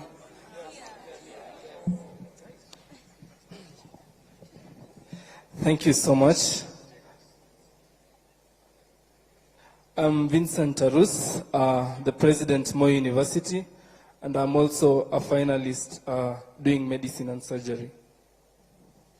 Okay, thank you so much. Number one, Mr. President, I'm really not happy at how we were discussing figures of expensive courses. Yes, it's true that the government is paying a lot for students doing the expensive courses, but we also have to look at it from the student side. And these are the figures. I'm going to use figures for a student doing dentistry. And of course, with these figures, you could estimate those who are doing medicine, engineering, and all those expensive courses. A student in band 1, the one who is very vulnerable, is going to pay 39,000 shillings. Remember that at the moment, we are paying less than that. We are paying 32,000, 33 up to 40, and now a student in band 1 is going to pay 39,000. My cue, the conception of the new funding model is on the basis of assisting the poor. Number 2, a student in band 2 is going to pay 78,000 shillings. A student in band 3 is going to pay 156,000. A student in band 4 is going to pay 234,000. And a student in band 5, 312,000. Now, already we can see and have the impression that expensive courses, or rather, the courses that are expensive to offer will only be for the rich. Because we can all agree that a student in band 2, band 1, band 3, and band 4, they are all poor. Now, who are going to afford these courses? Mr. President, when we had a meeting at State House, you said that you're going to put a ceiling over which the vulnerable are going to pay. Yes, that is only going to sort those who are in band 1. I'm assuming it will be way less than 39,000. Now we have sorted those ones. What about the majority? Because, Mr. President, the majority of students are in band 4 with a figure of 47%. If I can use figures of last year's group. These are the figures I got from HELB, that of 113,000 students who applied, 47% are in band 4. And I can use as a case in my school, Mr. President. We have students who, up to now, they were just allowed to do the exam without paying fees. But really, the truth is, they won't be able to pay these fees come end of year examinations. And what will be the fate of schools that we are so much trying to salvage? We are going to have so many dropouts, Mr. President. And these figures I'm using is for the School of Dentistry. Now we have the School of Engineering and the School of Medicine, the School of Nursing. I thank you, Professor, for the figures. But the figures are too high. And this dream is only going to be for the rich. Now, Mr. President, because we value consultation, I'm going to propose an affirmative action that we have to scrap off the idea that these courses are for the rich. If these courses were for the rich, Mr. President, I don't think you'll be standing there where you are right now. And I don't think all these dignitaries will be seated there where they are right now if these courses were for the rich. Now, allow me to propose an affirmative action that we give more scholarship to these courses so that everyone can be able to afford. The children of the peasant farmers, the children of the poor, the mamamboga, that this administration was built in, allow us to have something, allow them an ability to dream of these courses and pursue them. The issue of loans, Mr. President, that has been spoken about enough. The reason why we are rejecting this new funding model, Mr. President, is because we feel the burden of loans on our backs at the moment. I could only imagine those who would join after us and the generations to come. Yes, you said, Mr. President, that it is better to have loans and educated or than not having loans and educated, and not having loans and non-educated. But those are not the two options that we have, Mr. President. We can have a discussion of how we can balance both so that we can come up with a system that values everyone, a system that accommodates everyone. And until then, Mr. President, allow me to reject this new funding model respectfully. Thank you very much, Mr. Tarus.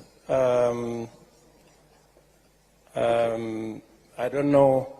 Let me answer those questions. I think they are quite a buffet. Mr. President, I've been given one last concern.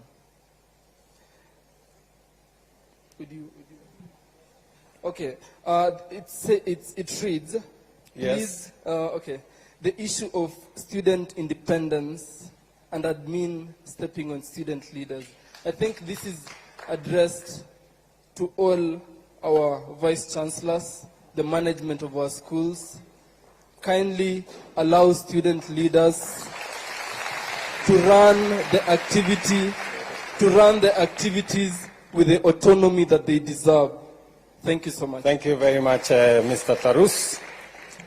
Let me start with Mongezi from Murang'a University.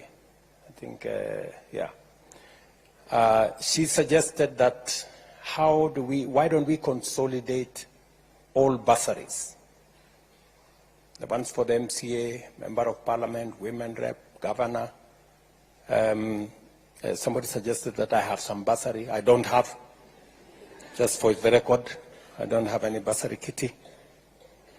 In fact, when I was Minister for Higher Education, there was a bursary at the ministry.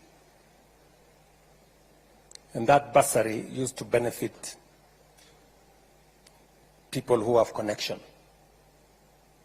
The CEO of Help then knows. I said that bursary should be transferred. It used to be 100 million shillings every year. I said that bursary should be transferred to Higher Education Loans Board. In fact, it is the money that began the capitation and scholarship for our TVET institutions. I agree with you that it's a positive proposition. It is something that we need to have a conversation about. It is something that I will engage governors about, because in our constitution, it is the counties. Once money has been given to the counties, I have no authority as president to decide for the counties. But I think a national conversation that consolidates all these bursaries, and then we see how far it can go towards making our education affordable, is a very positive conversation. I am ready to engage in that conversation and provide leadership in that conversation. My good friend Gishangi from JKUAT has asked me, why the rush? I am tempted to say that, I mean, if the situation our universities were in is not serious, to warrant us to have this conversation. And by the way, it took 6 months to 8 months of a conversation with different professionals. It was not something that it was over one night or a weekend or a week. It is something that was very clearly thought out. And you said something like, we make promises that we never keep.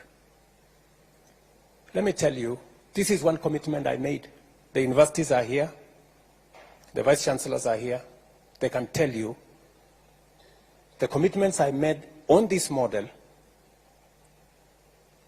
were delivered last year, and it is making a difference in our universities. That is the reality. You did say that corruption is a big problem, and I agree with you 100%. Corruption is a big problem. And I want to thank the university leadership, because part of the corruption that has been going on is on even the money that we give to universities.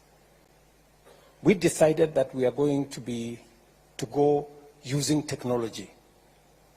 I'm very happy that the university leaders accepted that we use technology. Unfortunately, our secondary schools and primary schools took us to court. They still want to deal in cash. And I know we lose a lot of money there.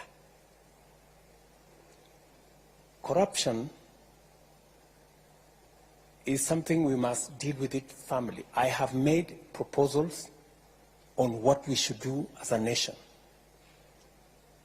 I have had conversations with the Chief Justice. I have had conversations with the leadership of Parliament on what we need to do on legislation to make sure that we deal with corruption.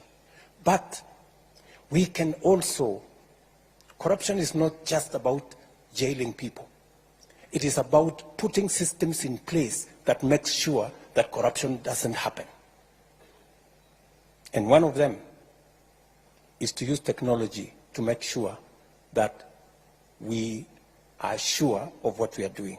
And that is what this whole system and what we are doing with HELP and what we are doing with COOPS and what we are doing with our universities is all about. I have made it very clear, and I have asked sometimes we investigate an incident or a corruption case, and people rush to court, and we are given an order, you cannot investigate so-and-so. We have situations where we have been told, you cannot charge so-and-so. They've gone to court and obtained an order. We must interrogate corruption so that we make sure that we deal with it from all angles. You have given a case of when somebody has 50,000 or earns 50,000 or 25,000, and they have siblings in university. Maybe they have one student in JKUAT, they have another student in another university. Higher Education Loans Board, can you help me explain how do we treat that parent? Mr. Gishangi wants to know what category is that? What category is that student? Can you help me? Thank you, Mr. President, for this opportunity. I'm not working for HELP, but I am a member of MTI Task Force and a lecturer at Laikipia University. My name is Dr. Alex Kibet, and I'm going to explain my understanding of this MTI. From the question that was asked was, how do we treat someone who has a lot of dependencies? And from the questions that an applicant is asked is, how many dependents do you have? And the main reason why you're required to give that particular response is so that the MTI can be able to calculate a per capita of that particular household before, which is going to be used as an input for determining your score, and which is going to be used as an input for your final score that determine where you will be banded. And maybe to just say something, Mr. President, as an addition to what you have said. They have indicated, or you have indicated, that there are 10 indicators that show, or that are used, or that work as a variable. There are actually 10 super variables that are used to determine your level of need. But in reality, with each super, there are several other sub-indicators. For example, a family structure, for instance, which is, it has a variable on, you have both parents, you have a single parent, which is a mother, a single parent, which is a father, all the way to someone who is an abandoned child in the street. And all of them are taken care of. So that when all these factors, from the general super variable to sub-variables, the MTI makes sure that you are classified correctly. The only challenge, my President, that we experienced, because I was at least part of the team that analyzed the information, is the quality of information that our applicants provide for that particular system. This is a system that whatever comes out of it depends on what we input. So if we don't provide the correct information, then we're going to be banded wrongly. And because we are coming from a point that this is a new system, one of the recommendations that we gave to help and higher education was, please leave a room so that if there is anyone who may have submitted wrong information, can still re-provide an information that can be used for reconsideration. And that is why there is an open appeal for a fund, that if you have a different information from what you presented, you can re-provide and you can be reconsidered. And from the first information we've been given is within the next 3 weeks, that is going to be reconsidered. There's something else, again, Mr. President, that I would also wish to state. Is there's something on what if a situation changes in your course of your studies? How are you going to be taken care of? Let's say today you have both parents, and at the second year of your studies, something happens. Again, that is a factor that during our task force we considered and said, if a circumstance change, like your parents, guardian loses job, your parent loses job, you lose parents, you can re-provide the information that please reconsider my banding or my categorization so that I can have a space or be treated where I am supposed to be.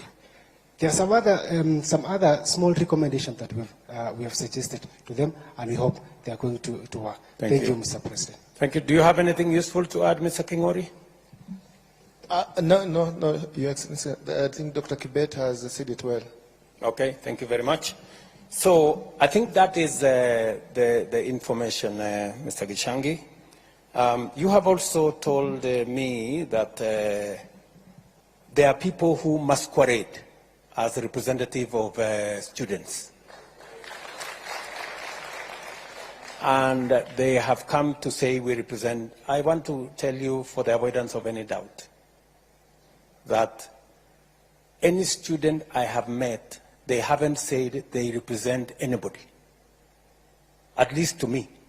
If they have told other people, I don't know. So I believe that every university has its own representation, right?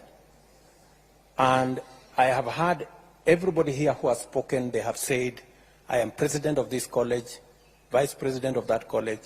I have not heard anybody here saying, I am the president of all the universities. Or maybe I didn't, maybe it escaped my thinking, my listening. So I don't think there is anybody who has come to me to say they represent all the students of the universities. And if you are asking me that you want a representative body of all the students, that is a conversation I'm willing to have.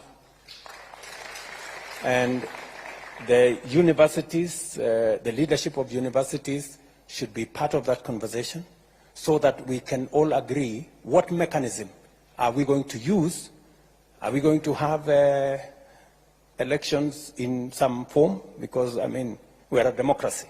Or how are we going to get a student leadership that represents our universities?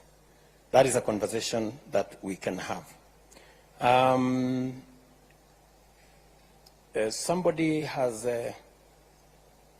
told me, are you the one who said students who differ? There's somebody who told me about students who differ. Yes. So what is the situation of students who differ? I am not, yes, help, Higher Education Laws Board, can you help me there? Your Excellency, students who differ, the case of KCSE 2022, were all allowed to apply. So far, we have received 9,979 students from KCSE 2022, and this process is ongoing. So no student has been left behind. Thank you. Now, has he answered the question? Okay, what is the question? The question is, maybe a student who was already admitted, was in first year, instead of going to second year, they deferred, and then, is that the case?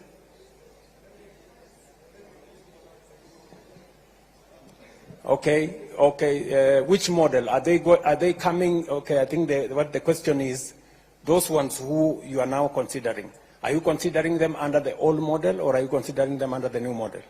They are being considered under the new model. Yes. Yes. Because the model started considering students from KCSE 2022. If you are from the previous years, that is KCSE 2021, 2020, and the previous years, then you fall into the old model. Thank you very much. Now, my good friend Gishangi says he wants to replace my friend Karungo Dangwa. I wish you well. I know you have said that if I behave well, you might consider your vote for me in 2027. But Mr. Gishangi, I want to tell you that my focus is not in 2027. That's not my focus. My focus is in transforming Kenya. That is my focus. You know, there is always, you know, a belief that we must focus on the next election.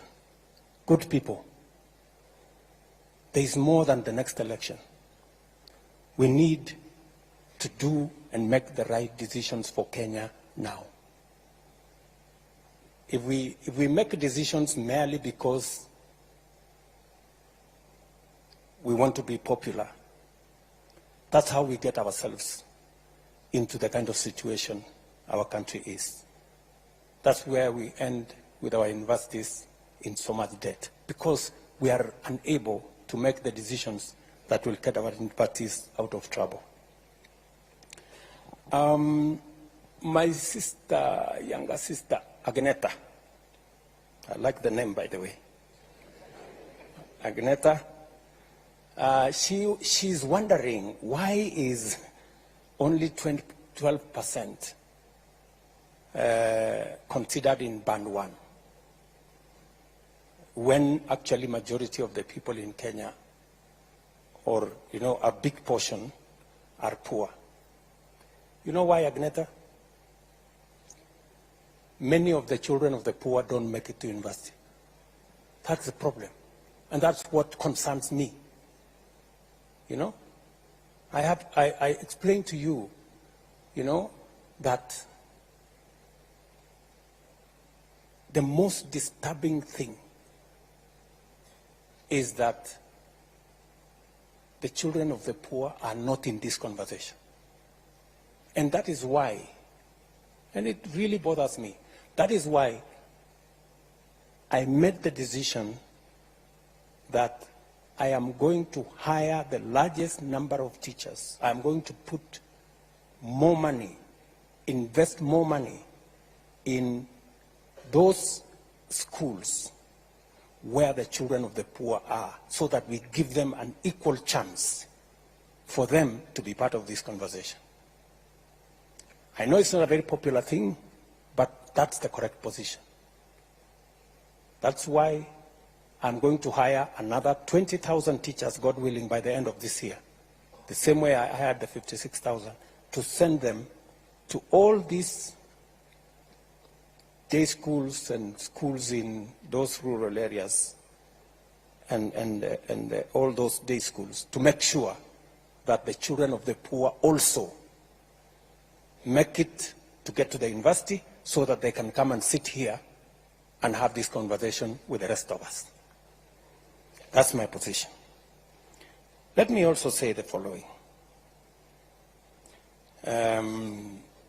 You have told me, and I agree, you're very sympathetic to my case, that we have said, let the students be admitted. Let all the students be admitted, even as we sort out the issues of how much they are going to pay, how much the households are going to pay. And we have said that, recognizing that it is something we must do. You have said, how then are the universities going to pay? If the students don't pay, if the households don't pay, how will the universities survive? How will they pay for the essentials? Agneta, we are going to give money to our universities, because we are giving money on scholarships from, by government, even as parents sort themselves out as to whether they are in band 1, band 2, band 3, and the appeals and what have you. As that is going on, we are going to support the universities to make sure that the courses and learning continues from the government support that comes as scholarship, and also from our Higher Education Loans Board, and they are here. They are going to be forwarding the money that is on the loans aspects to the universities as well. So that's how we are going to support the universities. You have said something about there are some situations that marriages break, and I think the two gentlemen have already answered that question, that if your situation changes along the way, you are free to bring back your new status so that you can be reconsidered accordingly.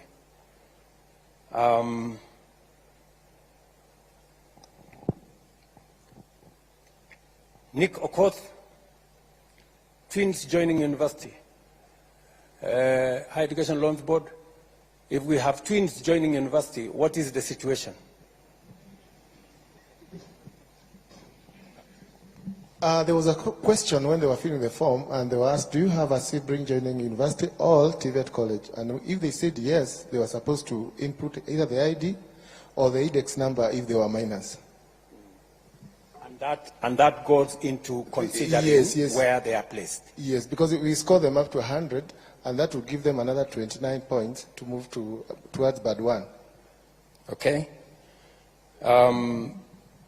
Faustin Wandera from Nazarene University.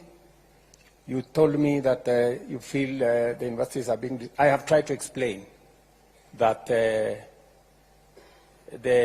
private universities have sponsors, they have endowment funds, they have scholarships from different other avenues, and considering that we also know that there are students there who deserve support from government, we have made the same loans available to students going to public be available also to students in private universities. I'm very happy that you have ideas on how we can make the scholarship work. I am willing to listen to those ideas. I know you have invited me to some form of harambe or something. I think we have since said we should abolish harambes or something. We are on the way there. So, or maybe you are suggesting that some private sponsorship of students in the university. That one, you can take it up with me offline. It cannot be a conversation here. We can have a conversation in another place. Omar, sorry. Omar, it looks like he has left. Oh, you're there. Okay, you put on, you put on a different outfit. Intra-school transfers. Omar says there are students who maybe because they're not sure of how things are, they apply for one course, and then when they get to the university, they want to change their courses, and in the process, they get lost somewhere, and their issues are not sorted out. Higher Education Loans Board, again, can you help me with that situation? Why does it take so long when students change courses and they are approved by the universities? Your Excellency, what would happen is that the list of the students who have transferred will be forwarded to COOPS for validation. And after COOPS validates that they have transferred to a program they qualify for, then they would upload in our portal and our system would pick it. So maybe that lag can take a month or so, and that could be affecting the students. But we are going to improve this year. We are going to talk with COOPS so that we can improve that process. When you say we're going to improve that process, Omar would want to know, it now takes a month. He says it takes 3 months. What are you estimating that it's going to take? Are you able to give us a shorter time frame, or we give you time to think about it?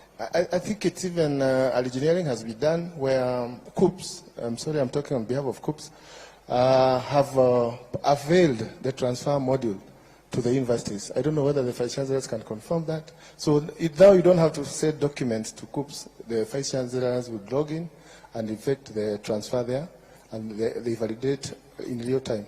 As a way of managing that losing of time? Yes. Can a Vice Chancellor confirm whether that is the case, one who has experienced such a case? Where is the Vice Chancellor? Yes, there is a mic behind you.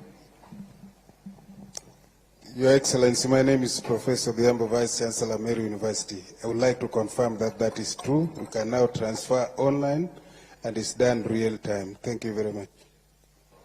Thank you very much. Why should the whole fee reflect instead of the household? Just hold on, Omar. I'm still answering your questions, just to Lisa Boli kidogo. Omar is asking, why should the whole fee reflect? All he wants is the fee to reflect on what the household is supposed to contribute. I think initially, the letters that went out had the full fee, the cost of the course, and that is what brought a lot of confusion. The ministry then instructed, and I think the PS can speak to this. Yes, PS. Your Excellency, there had been a lot of confusion in terms of what the students contribute in terms of fees as compared to the actual cost of the programs.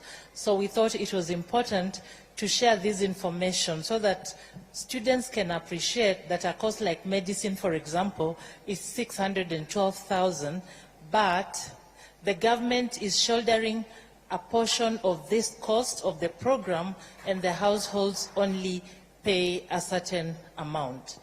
But Your Excellency, we've been in conversation, and when we realized that was a problem, we withdrew the letters, and we have released new letters that just indicate the amount for the household to contribute. Thank you. Thank you very much. I think initially, Omar, what the point was, You know, sometimes people don't appreciate where we're coming from. I think so there was an attempt to say, okay, this course costs so much. The government is going to pay so much. You're going to get loan of so much. And the household is going to pay so much. Unfortunately, many people misunderstood that and said, okay, the cost costs 600,000, that's what I'm supposed to pay. And that's what brought confusion. So I think subsequently the letters were withdrawn, and now it's only showing what the household is supposed to contribute. You have said about Naivasha that there was a problem in Naivasha, that you guys were in Naivasha, and I think there were some agreements that maybe were misrepresented. I was not aware. I was briefed by the team that was in Naivasha. It was a place to explain, for students to appreciate. Do you want to say something as the team leader who was in Naivasha? These good guys are saying you said what they did not agree. Your Excellency, one of the issues they raised is that they wanted the MTI reviewed, and that's why we put in place the task force in which we have representatives from the Higher Education Loans Board, Universities Fund, Vice Chancellors, as well as lecturers with specialist expertise, and they have been working on that MTI. So one of the issues that should be very clear is that we do not usually use the raw scores. So if, for example, you have 9 dependents, or 5, or 2, or 3, all of these have a weight. And that weight is usually determined by a very random group. So HELP will put a group of students, lecturers, parents, members of the community, church, and they decide how do you think this variable is important in determining the capacity of a family. And so these weights are then looked at scientifically, and in the end, all of these are put into a composite kind of variable that is determined with a mathematical model. And we have all of this. It will be published so that all the stakeholders can look at it and tell us where they think this model can be improved. So that is some of the work that we started undertaking after the Naivasha retreat. Thank you very much. So there was some input from Naivasha on how to take this forward. The other issue that has been, who decides how much it costs? These are empirical figures. It is not somebody from the blues who says this costs so much. There is a calculation of the input into the cost. The vice chancellors here are with the leadership of the universities. They know how to determine how much which course costs. Can one of the vice chancellors help me with how you arrive at the cost of a course? Professor Odhiambo, again. Thank you very much. When a student comes to university, say to do medicine or engineering, look at a course like Introduction to Electronic Engineering, then you'll have to put a teacher that is going to teach that course. And you'll have to compute how much you are going to pay that teacher, maybe within 45 or 50 hours. There will be a technologist, a technician. Again, you'll pay that person. There will be the need of equipment that are going to be used. You'll have to cost them. The students will go for practicum or practica. They'll go for industry experience, and the teachers will have to follow them. You have to cost all this. Of course, there are other things like the electricity and all the rest. Now, the sum total of this will inform you the cost of running that course. And that is how we get, now for that engineering, perhaps there are 15 units in a year or in a semester.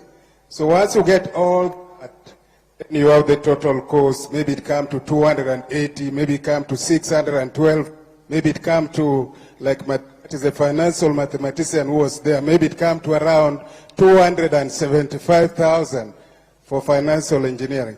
That's how you get it, and that's what now become the cause of that program. Thank you, sir. So there is an empirical determination of these courses and how much it costs, and we just have to be realistic to it, that that is what it is. There is no benefit in assuming that this course costs so much just by assumption. It has to be calculated and it has to be determined scientifically. Cluster points for private and public universities, my small sister here, Karen, said that some of the cluster points for public universities are a bit high, so sometimes you end up in a private university, which I don't know whether you applied for or you did not. Maybe you did not apply for, and therefore you end up in a situation where you are asked to pay more because this is a private university and there is no scholarship. All you can get is a loan. So how do we determine that? Do we have anybody from COOPS who can help me answer this question, or somebody knowledgeable around there? Nobody is there. I will take it as homework. Yes, maybe my peers there can help me. Professor Mugendi is the chair of that cluster work at the COOPS, so he can speak to the cutoff points.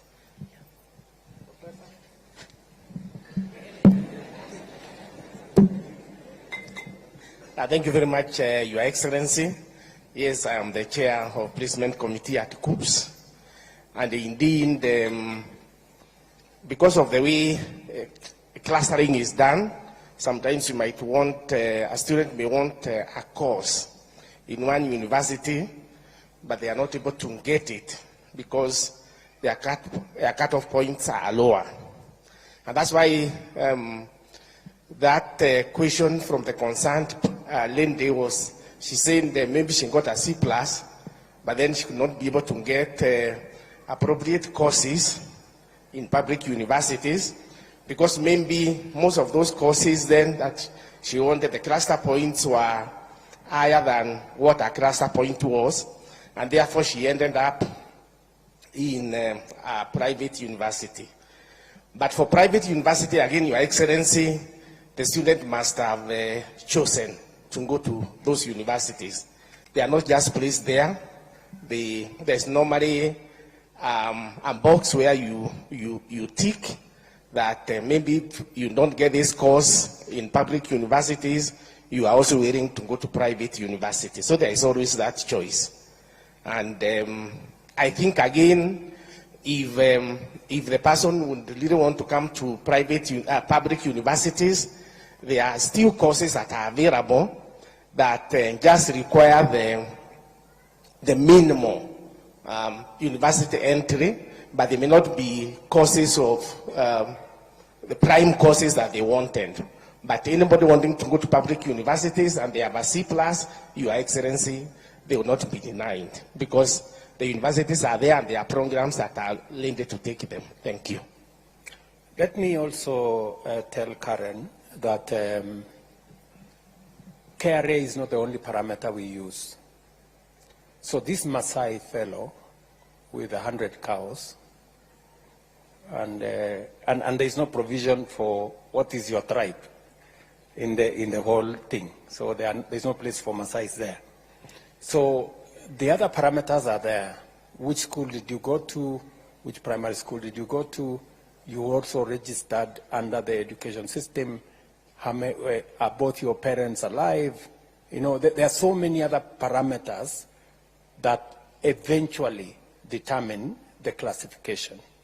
So even though you may not have some of your details in KRA, there are other parameters that contribute to the banding. So I think that is what informs the whole setup. My friend Tarus has given us a classic example of dentistry.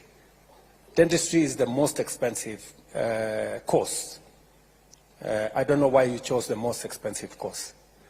To make your point, I guess, that this dentistry is a course that we have, universities have said it costs 730-something thousand. So this is a course that is fairly expensive because of all the reasons that we've been told by Professor Odhiambo there, the delivery of the course. And what are we going to do to make sure that we don't lock out children from vulnerable backgrounds from this course?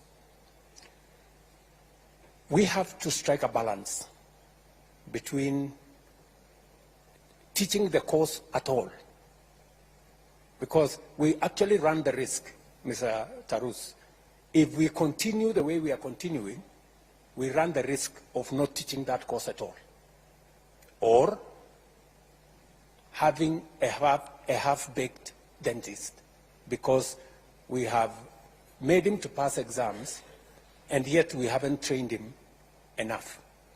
So that's a balance we have to strike. And you remember when we engaged, I told you this is an area of improvement that we may consider. What about the expensive courses? How do we have a ceiling on making sure that those coming from vulnerable backgrounds have a ceiling that does not exceed what they can pay? But let me also say the following, Mr. Tarus. You also know that students in Band 1 get an upkeep of 60,000, up from 52,000. Students in Band 2 get 55,000 as upkeep. We have also raised the upkeep for all the categories, because we also know that some of these students from these vulnerable backgrounds, they sometimes contribute to their own education if they have sufficient resources coming out of the student upkeep. And these are some of the nuances that we have to think about. The trade-off we have to make is, do we continue with a model that has put our universities under very severe strain and almost collapsed our education system, or do we improve it? That's the question we have to ask ourselves. Do we continue with a system that has the potential of collapsing all our universities, the vice chancellors, you've heard them say, or do we improve it? I would suggest respectfully that we improve it. And this is the way to improve it. And this conversation is part of what will inform how to improve it. And I want to encourage you as comrades, if I may, to be part of this improvement, to be part of these suggestions on how we are going to improve this system. Whether it is students doing medicine, as Tarus has said, or engineering or nursing, we must make sure that it improves and make sure that our education does not suffer what it has suffered so far. Does the appeals work? You know, if you appeal, do you have a chance of ever getting it right? I know I have seen in the media sometimes cases of people who have asked that they were put in the wrong bands. But there are cases of some of those students who were put in the wrong bands, who have made their appeal, given the correct information, and they have been put in the correct band. Are there such cases, for example, in this hall, if we have any who may want to say their bit who are in this hall? Because I remember there was Josiah from Kisii And he made a very passionate, are you Josiah? Okay, you wanted to say something? Just hold your horse.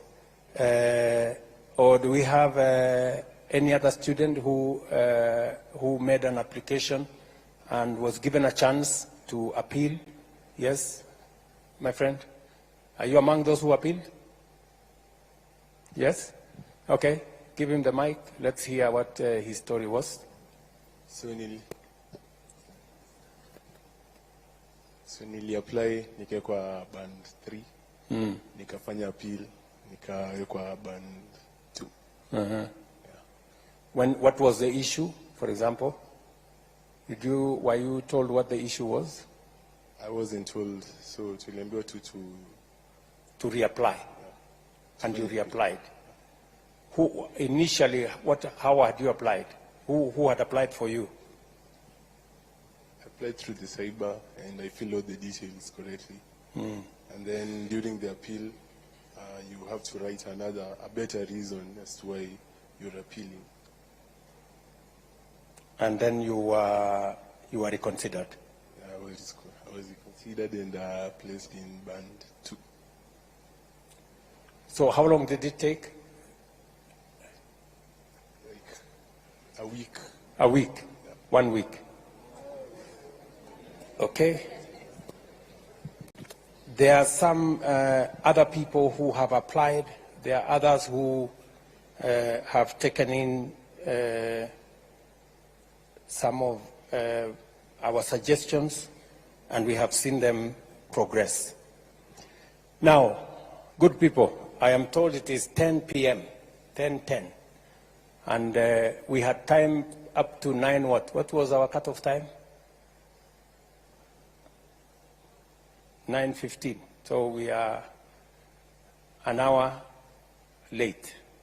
So let me conclude by saying the following, that I have listened very carefully to, yes, my friend, you have something to say? Give him the mic. Yes, thank you, Mr. President, for giving me this opportunity to talk. So my question was about my institution there at TUK. So when you were coming to launch the S block at the Technical University of Kenya, you told us that there was the land that is behind the Kenya Poly, that is the Technical University of Kenya. You told us that that land belongs to us, and nowadays I see that land is used as a parking space by some people we don't even understand. So kindly can you clarify how that land went? Because we will occupy that land as from tomorrow. Thank you. Thank you very much.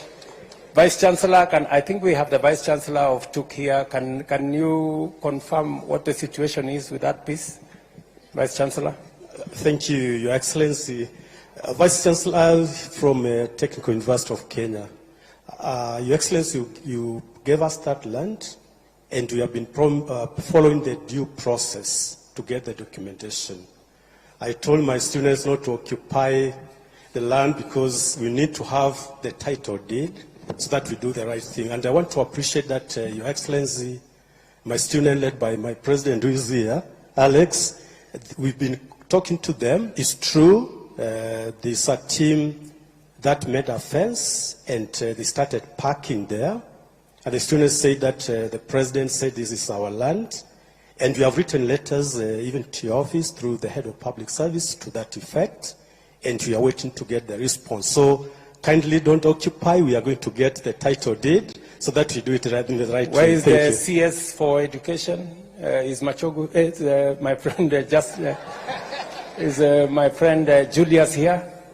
Julius, you have an assignment. Please make sure that you talk with your colleague at the Ministry of Lands to make sure that that piece of land is, justice is done, and that my good friend doesn't have to go to occupy. And we can give them the title, and not just the title. We can actually using our housing fund facility, we can help them put up some hostels if that is what the university wants. So I'm sorry that we have to call it a day because it is okay. Let me end with this girl. She has really put up a strong case. All protocols observed, itikati zote zikiwa zimezingatiwa. My name is Honorable Sang Linda Chepkoech from the Strathmore Law School. And Mr. President, I must put down my book to say something. It has always been my dream to meet the president. And today I've met you, but keep quiet, I want to say something. Mr. President, when you entered this hall, I was watching your steps. And when we came in here, we could see there are seats that are white. You've worn, beginning from your coat, you've worn white, and at the end, it's white. So from far, starting point, and to the end, you are wearing all white. Mr. President, it means peace. Please, look into this new funding model. Mr. President, look into it 3 times, look into it, and ensure it favors everyone. Most of us here are from vulnerable backgrounds. We are just in some schools because of purposes and because of our mouths. Mr. President, look into it. Please, Mr. President. Thank you. Thank you very much, my dear. Thank you. So I think let us let's leave it there. I know the ladies want to say something, but because of time, what maybe we could agree on a way forward. And let me suggest one, that this has been a very healthy conversation. I must say that you have enriched my thinking. You have given ideas that give a suggestion on the way forward. I value every suggestion that has been made here. Many people here have given suggestions on how we can make it better. My good friend Junior here said that let us improve on what has been there, make it better, so that our universities can move forward and all the students can look at the model positively. You have said that there are certain reconsiderations that have to be made. We have all the vice chancellors here, majority of them. We have my staff from the Ministry of Education. We have people from Higher Education Loans Board. We will take into account the issues you have raised. Beyond the funding model, you have told me about matters to do with fighting corruption. You have told me about how we create better representation for students in our universities. You have told me about all the other issues. They are very important issues to me, and I will look into those issues. Let me propose a round of applause for all those who gave wonderful suggestions. To Apike Makofi. And to all the good guys who attended this, and forgive me those who did not have a chance to speak. I will make another occasion available for us to be able to engage on this model again. Asanteni sana. I wish you well. Take my greetings to your comrades and colleagues in your universities, and I wish you well and see you soon. Asante sana. Why don't we put our hands together for His Excellency? Please, let's give him a round of applause. That's almost quite a number of hours right there. Your Excellency, thank you very much. I'll request that now we be upstanding as we allow His Excellency to exit. But I'll request all students, please maintain your position. Please remain where you are, even after His Excellency